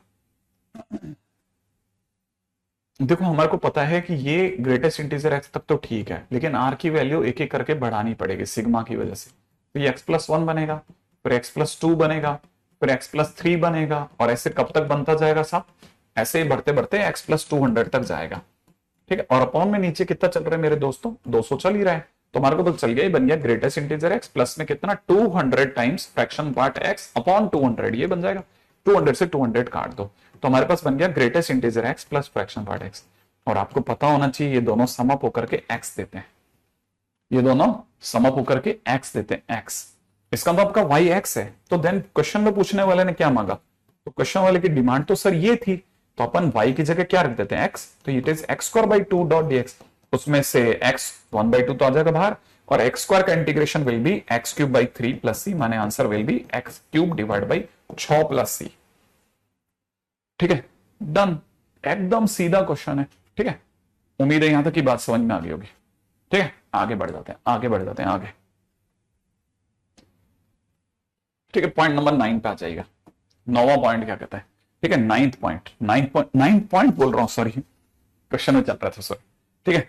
हाँ तो फिर क्वेश्चन में बात करते हैं, क्वेश्चन नहीं बात, हाँ भाई किसी ने क्वेश्चन में पूछा कि y इक्वल टू में, ठीक है ना, x प्लस 3 और माइनस में ग्रेटेस्ट इंटीजर x माइनस 2, और इसकी रेंज पूछ ली कि रेंज क्या होगी, ठीक। हमने कहा देखिए बता देते हैं, इसमें तो कोई ज्यादा लंबा चौड़ा काम है नहीं, ठीक है। सबको पता है कि x प्लस 3 तो ठीक है, लेकिन ये 2 को बाहर निकाल देगा, जब 2 को बाहर निकालेगा ना तो ये प्लस का 2 बन जाएगा, ग्रेटेस्ट इंटीजर बंद हो जाएगा, तो ये बन जाएगा x माइनस में ग्रेटेस्ट इंटीजर x प्लस 5, ये आपका बन गया फ्रैक्शन पार्ट x प्लस 5, ये आपका y बन गया। अब आपको पता होना चाहिए दुनिया में सबसे फेमस रेंज निकालने का मेथड है JJH SJJH, JJH SJJH, जिसे जानते हो उसे जिसे जानना है, क्या जिसे जानते हो उसे जिसे जानना है, इसे जानता हूं इस पूरे को जानना है, तो जिसे जानता हूं उसकी रेंज क्या है, उसकी रेंज 0 से 1 है, उसमें कितना जोड़ रहा है 5, तो 5 जोड़ देना, किस में जोड़ेंगे सर, दोनों में, तो दोनों में जोड़ेंगे तो 5 से 6 हो जाएगा, ठीक है। तो y बिलोंग्स टू 5 से 6, क्वेश्चन खत्म हो जाएगा, ठीक है। अब जैसे ये क्वेश्चन बनेगा आगे बढ़ जाते हैं नेक्स्ट क्वेश्चन, ठीक है, मान लो सर क्वेश्चन में अगर बाय द वे क्वेश्चन में दे दिया होता 1/1 प्लस फ्रैक्शन पार्ट एक्स, ठीक है ना, और उसने अब रेंज पूछी होती कि रेंज बताओ, मैंने कहा अगर बाय द वे उसने अब रेंज पूछा होता तो क्या करते, ठीक है ना। ऑब्वियस सी बात है, सबसे पहली चीज जेजेएच एस जेजेएच, ठीक है, किसे जानते हो, फ्रैक्शन पार्ट एक्स को। फ्रैक्शन पार्ट एक्स कहां से कहां तक जा सकता है, 0 से 1 जा सकता है। फिर क्या है सर, इसमें तो एक जुड़ रहा है तो एक हम भी जोड़ देते हैं, ठीक है। एक अगर अपन जोड़ेंगे तो ध्यान से समझना, ऐसे नहीं ऐसे चलते हैं आपके लिए, आपको समझा पाना मेरे लिए ज्यादा आसान होगा। फ्रैक्शन पार्ट एक्स कहां से कहां में रहता है, 0 से 1 रहता है इसमें, लेकिन एक जोड़ रखा है, हम भी जोड़ेंगे। अगर हम जोड़ेंगे तो यहाँ 2 हो जाएगा, यहाँ 1 हो जाएगा। फिर सर ये तो 1/1 है, तो 1/1 प्लस फ्रैक्शन पार्ट एक्स करते ही क्या हो जाएगा, यहाँ पे 1/2 हो जाएगा, यहाँ पे 1/1 हो जाएगा, साइन ऑफ इनइक्वालिटी चेंज हो जाएगा, माने y की वैल्यू हाफ से लेकर के 1 तक, क्वेश्चन खत्म हो जाएगा। ठीक है, सिंपल। ठीक है, अब आगे बढ़ जाते हैं, है ना।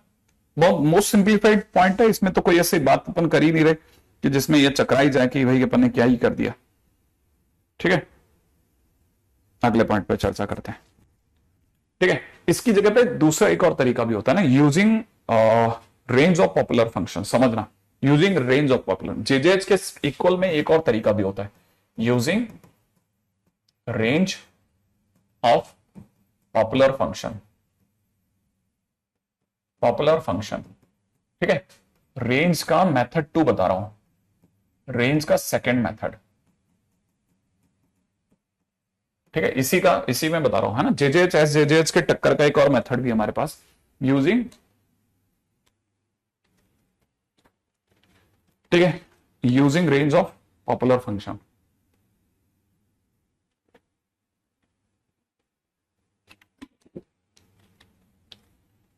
कहा किस क्वेश्चन में 200 आ गया यार, ये कोई हमारे बीच में दूसरे उस चक्कर का बच्चा है।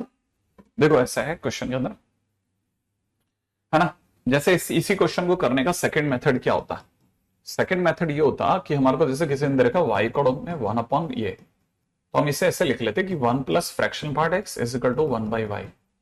इसका मतलब fraction part x is equal to में कितना, 1/y माइनस 1। ढंग से देखा जाए तो 1 माइनस y/y। अब हमें पता है कि फ्रैक्शन पार्ट x जो होता है वो रहता है कहां से कहां के बीच में, 0 से 1 के बीच। तो हमको ये भी पता होना चाहिए कि इसका मतलब आगे से 1 माइनस y/y भी 0 से 1 के बीच रहेगा, 0 से 1 के बीच ही रहेगा। ठीक है ना। अब जरा इसको दो हिस्सों बांट लेते हैं, इसको दो हिस्सों बांटते तो यहां हो जाता है 1 minus y/y is less then 1, और आगे मैं बोल सकता था कि 1 minus y minus 1 is less then 0। आगे मैं बोल सकता था कि 1 minus 2y/y is less then 0। आगे मैं बोल सकता था कि 2y minus 1/y is greater then 0, ऐसा। और फिर नंबर लाइन पे लेके आता तो नंबर लाइन पे एक पार्टी 0 दे रही है और एक पार्टी हाफ दे रही है, plus minus plus, greater than 0 half से इस पार जाने को कह रहा है या 0 के उस पार जाने को कह रहा है। इसकी बात खत्म हो गई, उधर चलते हैं। इस वाली पार्टी को देखा जाए तो 1 minus y/y is greater than equal to, इसको ढंग से लिखा तो y minus 1/y is less than equal to 0। Number line पे लाते हैं, नंबर लाइन पे एक पार्टी 0 दे रही है, एक पार्टी 1 दे रही है, प्लस दे रहा है, माइनस दे रहा है, प्लस दे रहा है। तो फाइनली अगर देखा जाए तो हमारा आंसर तो नेगेटिव में है, तो y ओपन 0 ओपन से लेके 1 क्लोज तक आंसर आ गया, और दोनों के बीच में एंड है, माने मुझे इंटरसेक्शन करना है। अब क्वेश्चन को देखिए, एक पार्टी कह रही है कि उसे हाफ के इस पार रहना है, ठीक है, दूसरा इसी में ये वाली पार्टी कह रही है उसे 0 के उस पार रहना है, तीसरी पार्टी जो है वो ये कह रही है कि उसे 0 से 1 में रहना है। तो 0 से 1 में, 0 ओपन से, ठीक है, 1 तक जाना है उसको, है ना, 1 तक, तो 1 क्लोज तक जाना है उसे। तो फाइनली अगर देखा जाए तो दोनों पार्टीज मिली कहां से कहां में, तो y बिलोंग्स टू हाफ से 1 के बीच में, है ना, हाफ से 1 तक, ऐसा। तो दूसरा रास्ता ये भी है हमारे पास में। हाँ भाई, ठीक है, तो आप किसी भी रास्ते से जा सकते हैं, दोनों में से, है ना, दोनों रास्ते यार इक्वली गुड। कभी ये भारी पड़ता है, कभी वो भारी पड़ता है, इसलिए आप इसके ऊपर मत जाना कि इनमें से कौन सा ज्यादा सही है, कौन सा ज्यादा आसान है। ठीक है ना, दोनों काम के होने चाहिए। ठीक है, हाँ, दोनों सिंपल सिंपल है। आप देखो डर कब लगता है, जब आप संभल संभल के खेलते हो। ठीक है, जब आपने फर्स्ट टाइम पे बाइक चलाई होगी ना, जब तक आप संभल संभल के चलाते रहे ना, तब तक आपको डर लगता रहा, और अब आपको याद भी नहीं आता होगा कि बाइक चलाते समय पे आपके गियर कब लगते हैं। ठीक है, आप कब, मतलब कब आपका बॉडी वेट ही आप इधर उधर करके चला लेते हो। ठीक है ना, वैसा। ठीक है, अब अगले पे बढ़ता है। ठीक है, नेक्स्ट। अब जैसे मान लीजिए y इज इक्वल टू में किसी ने दे दिया e to the power x plus में e to the power minus x upon में e to the power x minus e to the power minus x, find range. मान लो किसी ने कहा ये रेंज बताओ इसकी। ठीक है ना, ऐसा माना। अच्छा, अब अगर मान लीजिए किसी ने क्वेश्चन में ऐसा माना, तो हमारी नजर में ये question e to the power 2x minus 1 upon e to the power 2x plus 1 e to the power 2x minus 1 का क्वेश्चन है ऐसा। ठीक है ना, ऐसा है। अब अगर ये ऐसा है तो मेरी नजर में ये e to the power 2x minus 1 होता तो मजा आता मेरे को, तो मैंने प्लस 2 अपॉन में e to the power 2x minus 1 कर दिया। अब ये e to the power 2x minus 1 upon e to the power 2x minus 1 plus में 2 upon e to the power 2x minus 1 हो गया। कट पिट करके finally 1 plus 2 times e to the power 2x minus 1 बन गया। ये मेरा y है। अभी तक मैंने रेंज नहीं निकाली, अभी तक सफाई में लगाऊं। ठीक है ना, हाँ कीर्ति मैं समझ सकता हूं। ठीक है, अगर देखा जाए तो ये क्वेश्चन के अंदर ये y है। अब अगर ऐसा है तो इस क्वेश्चन को दो रस्तों से करा जा सकता है। रेंज क्या है ना, इस क्वेश्चन को कैसे कैसे दो रस्तों से करा जा सकता है। पहला, मैं इसमें अगर JJHS लगाता हूं तो मुझे पता है इसमें मैं e to the power 2x की रेंज जानता हूं बहुत आसानी से। e to the power 2x का ग्राफ भी e to the power x जैसे ही बनेगा। e to the power x जैसे ही तो होगा, और क्या होगा, यही होगा y इक्वल में e to the power 2x ऐसा। तो इसकी जो रेंज है वो जीरो से अबव इंफिनिट तक है। तो मैं यहां जानता हूं e to the power 2x जो होगा that will be from 0 to infinite होगा। लेकिन सर इसमें तो -1 करा, इसलिए e to the power 2x -1 अपन भी कर देते हैं। अगर अपन ने करा तो यहां हो जाएगा -1, इसके तो क्या ही फर्क पड़ेगा। लेकिन सर ये तो अपॉन में है, हम भी करेंगे 1 upon e to the power 2x -1 करते इधर सर 1 बाई इंफिनिट हो जाएगा, इधर 1 अपॉन -1 हो जाएगा। हाँ, तो ये आप जैसे करोगे तो इधर की तरफ 0 बन जाएगा, इधर की तरफ -1 बन जाएगा। लेकिन सर इसमें तो 2 की गुणा है, हम भी कर देते हैं ना 2 की गुणा में, क्या तकलीफ है। 2 upon e to the power 2x -1 करते ही यहां 0 बना, उसके तो फर्क नहीं पड़ा। लेकिन इधर की तरफ है ना, इधर की तरफ -2 हो चला है, तो उधर की तरफ तो फर्क नहीं पड़ा। ठीक है, उधर की तरफ तो 0 है ना, इसके तो 0 ही रहा, इधर की तरफ लेकिन -2 हो गया।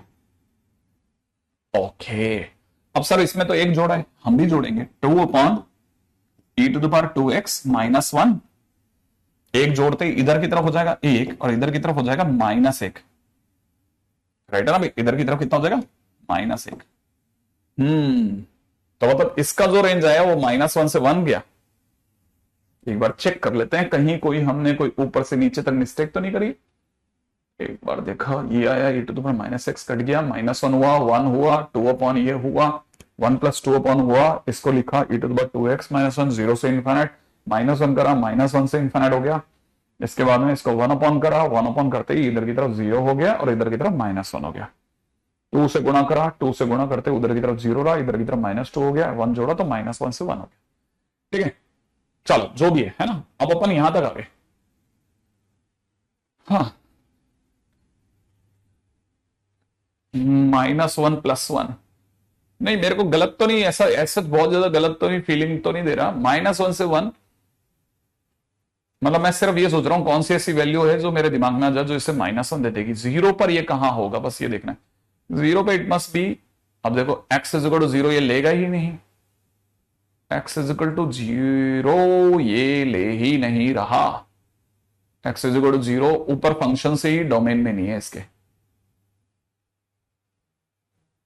तो 0 पे डिसकंटिन्यूअस फंक्शन है ये बेसिकली,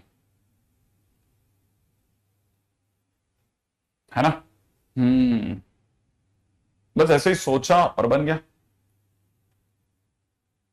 ठीक है, अभी तक तो मुझे इसमें कोई कमी दिख नहीं रही है। 0 पे फंक्शन डिसकंटिन्यूअस हो जाएगा, 0 के इधर आते ही वापस अलाइव हो जाएगा और 0 के उधर जाते ही फिर से अलाइव हो जाएगा। तो ये -1 से 1 के बीच में ही रन करेगा। ये कुछ ऐसा रन करेगा, ऐसे जाएगा और बीच में 0 पे होल रखेगा। ठीक है, ऐसे, है ना। अच्छा, नहीं पॉसिबल है। 0 के इधर और उधर तो फंक्शन कॉन्टिन्यूस है ना। ये मेरे को ऐसा लगता है, इसका ग्राफ बड़ा इंटरेस्टिंग सा ऐसा लग रहा है, ऐसा लग रहा है इसका ग्राफ। ठीक है, लेकिन अभी 1 मिनट इस पे भी चर्चा अभी बाद में करते हैं, रुक करके करेंगे। 0 इसके डोमेन में भी नहीं है वैसे देखा जाए तो। 0 अगर इसके डोमेन में नहीं है तो फिर मैंने एक गलती कर दी है ना। 0 अगर इसके डोमेन में नहीं है तो यहां पे भी देखो, अब क्वेश्चन क्या अपने आप सेल्फ बनाते हैं ना, तो ये हो जाता है। देखो आपको क्वेश्चन के अंदर बहुत सारी चीजें दिखती हैं। एक मिनट, कैसे दिखा मेरे को बताता हूं। मेरे को ये पता चल गया e⁻2x - 1 जो है वो -1 से इन्फिनिट में, और मुझे क्या करना है, इसे पलटना है। तो पलटते टाइम पे अगर पॉजिटिव पॉजिटिव होता है, नेगेटिव नेगेटिव होता चलता है, लेकिन एक नेगेटिव एक पॉजिटिव होता तो ऐसे नहीं पलटते, फिर ऐसे पलटते हैं। कैसे कि हमको पता है कि हम अब इस पर लेंगे 1/x, क्योंकि मैं पलटने वाला हूं, मैंने रेसिप्रोकल करने वाला, तो 1/x। 1/x के टाइम पे it will be very interesting. हमें कहां से कहां तक की बुकिंग करानी है, -1 से और इन्फिनिट तक की बुकिंग करानी है। -1 से इन्फिनिट में -1 रखने पर इट इज ऑल्सो -1। इसका तो हमारा जो ग्राफ काम में आने वाला है, दैट ग्राफ विल बी ये वाला ग्राफ काम में आएगा। एक तो ये दिख रहा है आपको, ये वाला ग्राफ काम में आएगा ये, और उधर की तरफ ग्राफ काम में आएगा ये पूरा। अब देखो यहां पे मेरे को पता चल गया क्या, कि 1/e⁻2x - 1 जो होगा वो नीचे कहां तक जाएगा, that will belongs to -infinite से लेकर के, that will belongs to -infinite से लेकर -1 तक, ठीक है, -1 ओपन तक यूनियन, फिर ये आगे पूरे में काम करेगा, है ना, है ना, है ना, है ना। फिर आगे पूरे में काम करेगा, फिर ये काम करेगा 0 से इन्फिनिट में, फिर ये काम करेगा 0 से इन्फिनिट में।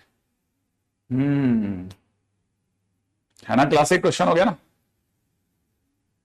साइन ऑफ इनइक्वलिटी, नहीं नहीं नहीं नहीं नहीं नहीं नहीं नहीं, मैं इसमें तो अब ये क्वेश्चन अपने क्वेश्चन में एक गलती ये कर दी कि हमने इस क्वेश्चन में माइनस नीचे ले लिया है।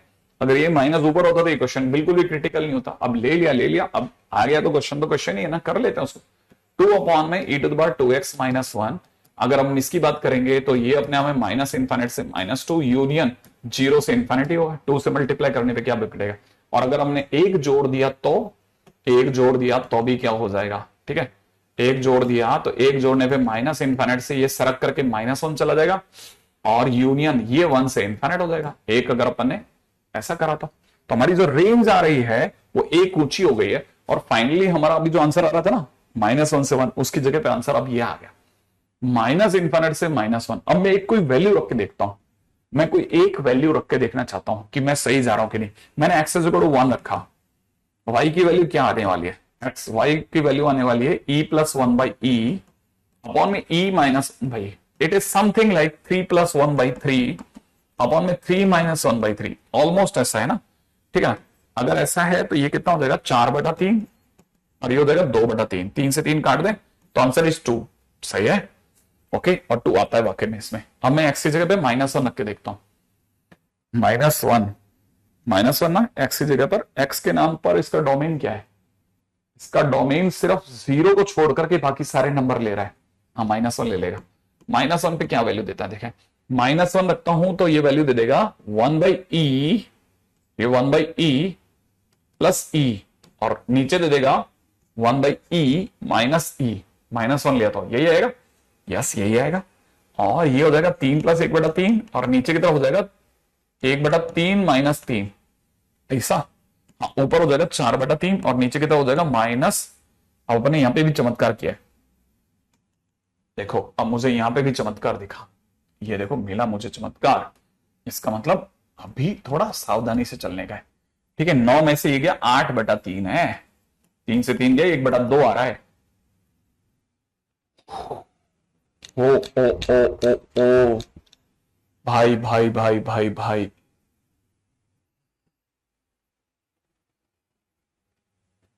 कहां हमने कुछ तो गलत करा है, कुछ तो ऐसा करा है जो हमने चमत्कार कर दिया है। क्योंकि ये हुआ तो हुआ कैसे, e⁻2x - 1,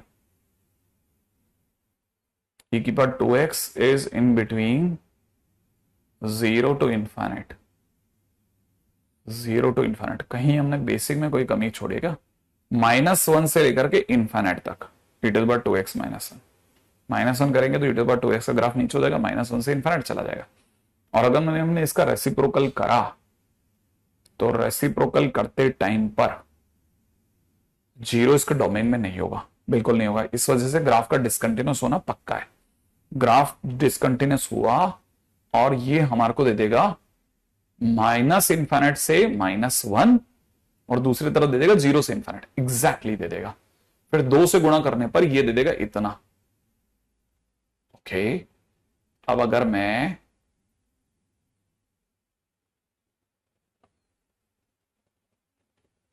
तो इसका मतलब मैं वहां कोई गलती कर रहा हूं। हाँ, वहां गलती कर रहा हूं ना, देखो मिलता जा रहा है ना, गलतियों पे गलतियां मिल रही है मेरे को, मेरी गलतियों पे गलतियां मिल रही है। अभी तो मैं रोक रहा हूं कि नहीं नहीं, मेरे को चेक करके ही चलना है। ठीक है, ये देखो मेरे को यहां मेरी एक नहीं दो दो गलतियां हुई थी। ठीक है, मैं 1 में से घटा रहा था और 1 में ही जोड़ रहा था मन में। ठीक है, इसी को कहते हैं सिली मिस्टेक टाइम। कई बार ऐसा भी होता था 3 3 9 और एक 10/3 हो गया, और ऊपर की तरफ हो जाएगा, नीचे की तरफ हो जाएगा 8/3। ठीक है, 3 से 3 गया 10/8, 10/8। इसका आंसर रॉन्ग आ ही नहीं सकता था, मैं इसको बार बार चेक कर रहा हूं, एकदम सही आंसर है ये। ठीक है, लेकिन मेरे को यहां क्यों नहीं मिल रहा था, यहां पे आंसर नहीं मिलना, मेरे को डरा आ रहा था कि यार गड़बड़ कैसे हो सकता है। मतलब आंसर तो एकदम 100% सही था, ये वाला आंसर इज परफेक्ट, एकदम 100% परफेक्ट है। चेकिंग के दौरान मेरे से गलती हो रही, तो मैं उसको चेक कर रहा था चेकिंग में कैसे गलती हो सकती है। ये भी देखो कितनी इंटरेस्टिंग चीज पे आ गया मैं, ऐसा आपके साथ भी हो सकता है। ठीक है ना, कभी भी तो इस तरह की चीजों से बचकर, मतलब ये मेथड फेल हो ही नहीं सकता, इम्पॉसिबल है। बस हमने जो गलती करी थी कि एक नेगेटिव एक पॉजिटिव को खटक से रेसिप्रोकल नॉर्मल तरीके से करा दिया था, जो कि एक मिस्टेक है।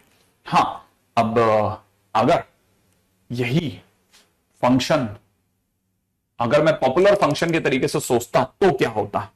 ठीक है, अब मैं इसी को दूसरे मेथड से सोच रहा हूं, थोड़ा सा मैं गलत ट्रैक पे उतर गया हालांकि, लेकिन फिर भी सोच रहा हूं। ठीक है, जैसे मान लीजिए क्वेश्चन ऐसा होता है, y में e⁻x प्लस में e⁻−x अपॉन में e⁻x प्लस में e⁻−x होता, तो मैं इससे अगली लाइन में लिखता e⁻2x प्लस 1 अपॉन में e⁻2x माइनस 1, और मैं क्रॉस मल्टीप्लाई कर देता e⁻2x into y minus y is equal to e⁻2x plus 1। ठीक है, प्लस 1। ठीक है, e⁻2x कॉमन आ जाता, y minus 1 is equal to 1 plus y हो जाता, इधर की तरफ e⁻2x is equal to y plus 1 upon y minus 1 हो जाता। ठीक है, e⁻2x का जो रेंज होता है वो हमेशा 0 से बड़ा होता है, माने इट इज ग्रेटर देन 0। तो मैं नंबर लाइन पे क्या ले रहा था, मैं नंबर लाइन पर यहां से -1 लेता, यहां से +1 लेता और प्लस माइनस प्लस करता, और ग्रेटर देन 0 में जो इधर भेजता ये इधर भेजता, इसलिए मेरा आंसर हो रहा था माइनस इंफिनिट से -1 यूनियन 1 से इंफिनिट। देखिए साहब, जो जेजेच एचजेजेच अभी तक अच्छा लग रहा था, सडनली इस क्वेश्चन को देखो और मेरा आंसर पिछले वाले से मिलाओ आप। अगर आप इसे पिछले वाले से मिलाओगे ना, तो पिछले वाले से मेरा आंसर क्या रहा था, माइनस इंफिनिट से -1 टू 1 टू इंफिनिट, और देखो अब यही आंसर यहां आ गया इतने छोटे के अंदर। अब आप में से कई लोग समझ गए होंगे कि अरे यार ये तो दोनों चीजें शानदार है, इसीलिए मैं कह रहा था कि हमको दोनों मेथड की कमांड होनी चाहिए। जेजे तो वाकई में बहुत अच्छा तरीका है, लेकिन पॉपुलर फंक्शन से क्वेश्चन का आंसर निकालना is another good question, good method. ठीक है, आप अक्सर इस तरह के क्वेश्चंस बहुत देखेंगे, बहुत ज्यादा, कि लोगों से ये मेथड क्लिक नहीं करता। आपको ये क्वेश्चन आने चाहिए, दो मेथड मान के चलो, आप में से अधिकतर क्वेश्चन को सॉल्यूशन दे देंगे, मैक्सिमम क्वेश्चन का। ठीक है, नहीं अब नहीं, आपकी चॉइस है, जे जबरदस्त चलता है। ठीक है, अब आप में से कई लोगों को समझ में आया वो, और रे यार ये तो अलग ही लेवल है। हाँ, अच्छा है, सीखो, सीखने लायक है। ठीक है, इसीलिए सिखा दिया मैंने, कहा यार ये सब चीजें अभी सलटाते चलते हैं। ठीक है, अपन चलते हैं वापस मुद्दे पे, हम चल रहे थे फ्रैक्शन पार्ट एक्स की दुनिया में। अब आइए क्वेश्चन में बात करते हैं, एक साधारण सा क्वेश्चन करते हैं। ठीक है, क्योंकि बहुत देर से मैं थोड़ा अच्छे लेवल पे जा चुका था, ऐसा भी बहुत अच्छा नहीं था लेकिन ठीक ठाक। मान लो जैसे क्वेश्चन में किसी ने आपको दे दिया कि fx इज इक्वल टू में दे रखा है 1 प्लस मॉड एक्स। ठीक है, कब, जब x इज लेस देन -1, और यहां दे रखा है greatest integer x when x is greater than equal to -1, और क्वेश्चन ने कहा है फाइंड f के अंदर माइनस का 2.3, माइनस का 2.3। ठीक है, इसकी क्या वैल्यू, बहुत सिंपल क्वेश्चन है। ठीक है, अब जरा इसको समझो। मान लीजिए क्वेश्चन में किसी ने ऐसे दे दिया, क्या करना चाहिए। सबसे पहले मुझे यह निकालना है, फंक्शन के अंदर -2.3, ये किसकी जगह जा रहा है, x की जगह। x की जगह अगर -2.3 जा रहा है, तो जो बिल्कुल ही नहीं आता जिनको, उनको बता रहा हूं। ठीक है, माइनस का 2.3 हर x की जगह भेजो। 1 प्लस माइनस का 2.3, माइनस का 2.3 लेस देन -1, वैसे ग्रेटेस्ट इंटीजर -2.3, माइनस का 2.3 is greater than equal to -1। फिर खुद बेटा थोड़ी सी देर के लिए विचार कर बस, है ना। इससे पहले कि तू दोनों में रख करके आगे चले, पहले ये सोच ले कि माइनस का 2.3 -1 से छोटा होता है या बड़ा होता है। आप में से सभी को ध्यान होगा -2.3 -1 से छोटा होता है, इसलिए ये वाली लाइन डिलीट कर दे। इसको हटा दे, लिखा था पर गलत था, हटा, इसलिए ये आंसर रह गया इसका। इसलिए एफ ऑफ -2.3 का आंसर बेटा क्या बना, 1 + 2.3, माने आंसर हो गया 3.3। सही है। अब आगे बढ़ते हैं वापस से हमारे क्वेश्चन में, लेकिन सर एफ में माइनस को 2.3 मांगा था ना। हाँ, तो एक तरह से इसकी क्या वैल्यू निकाली था ना अभी भी, 3.3। अब फंक्शन में 3.3 रख, किसकी जगह रखेगा, एक्स की जगह। तो जैसे ही तो एक्स की जगह 3.3 रखेगा तो 1 + एक्स की जगह 3.3, फंक्शन में यहाँ पे भी ग्रेटेस्ट इंटीजर में 3.3 चला जाएगा, यहां पे भी 3.3 लेस देन -1, 3.3 ग्रेटर देन -1। फिर से विचार कर, जैसे तो फंक्शन में 3.3 रखता है, तुरंत विचार कर कि 3.3 जो होता है वो कैसा होता है, -1 से बड़ा या छोटा। तो दिमाग कहेगा -1 से छोटा थोड़ी ना होता है, ये तो पॉजिटिव होता है, तो इसका मतलब ये वाला केस चलेगा। इसलिए तेरा आंसर क्या बोलेगा तू, इसलिए अपने आंसर में आप क्या बोलोगे कि फंक्शन में एफ में -2.3 का आंसर क्या बना, ग्रेटेस्ट इंटीजर 3.3, माने आंसर इज 3। ऐसे तो कईयों को जिनको आता नहीं है ना, उनको चीज सिखा रहा हूं कि बेटा ये तरीका है, सबसे बेसिक तरीका ले रहा है ना, इससे ज्यादा नीचे नहीं जा सकते। अब अगर ये वाला आ गया तो अगले पे बढ़ जाते हैं, है ना, क्वेश्चन के अंदर दे रखा है, ठीक है।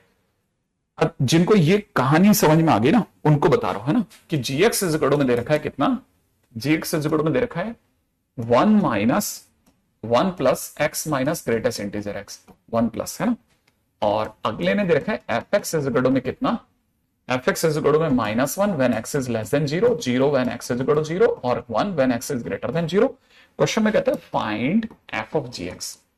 फंक्शन में क्या रखने को कह रहा है, gx रखने को कह रहा है ना। अच्छा, अब इससे पहले कि तू gx रखेगा क्वेश्चन में, एक छोटा सा काम करना कि अपने को पहले पता होना चाहिए gx क्या है।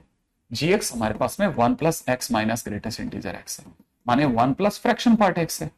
अच्छा, हमें पता है फ्रैक्शन पार्ट x 0 से 1 में होता है, उसके आगे एक और जोड़ रहा है, तो इसका मतलब ये जो तेरा gx हो गया वो अपने आप में एक जोड़ने पे 1 से 2 में हो गया।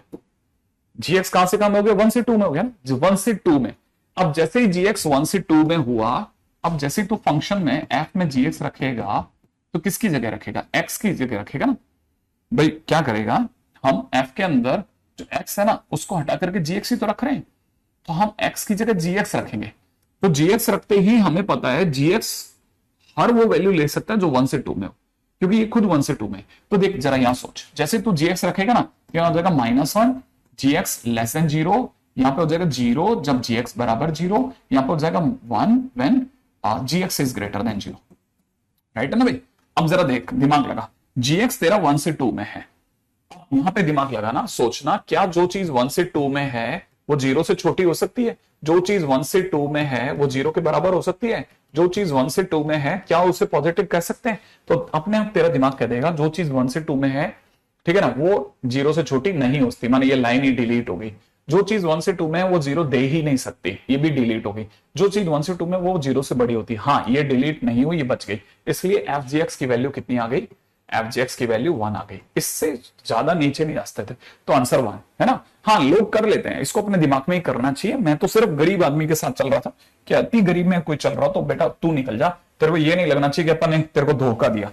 हाँ भाई, अब आगे बढ़ जाता हूं, ठीक है। जैसे मान लीजिए किसी ने मेरे से दिया कि e⁻ फ्रैक्शन पार्ट x का ग्राफ बताओ, ठीक है। मान लीजिए किसी ने कहा e⁻ फ्रैक्शन है ना। इससे भी पहले मैं चलता हूं y इज इक्वल में ln फ्रैक्शन पार्ट x, इसका ग्राफ बताता हूं। तो ध्यान रखना, जब भी f में फ्रैक्शन पार्ट x का ग्राफ चलेगा ना, ध्यान रखना हमेशा पहले फंक्शन का ग्राफ बनाना, फंक्शन का ग्राफ बनाने के बाद उसे x इज इक्वल टू 0 और x इज इक्वल टू 1 के बीच कट करना, x इज इक्वल टू 0 और x इज इक्वल टू 1 के बीच कट कर लेना। कट मतलब ये प्रैक्टिस कर लेना ऐसे कि 0 से 1 तक, 0 से 1 के बीच यही ग्राफ है।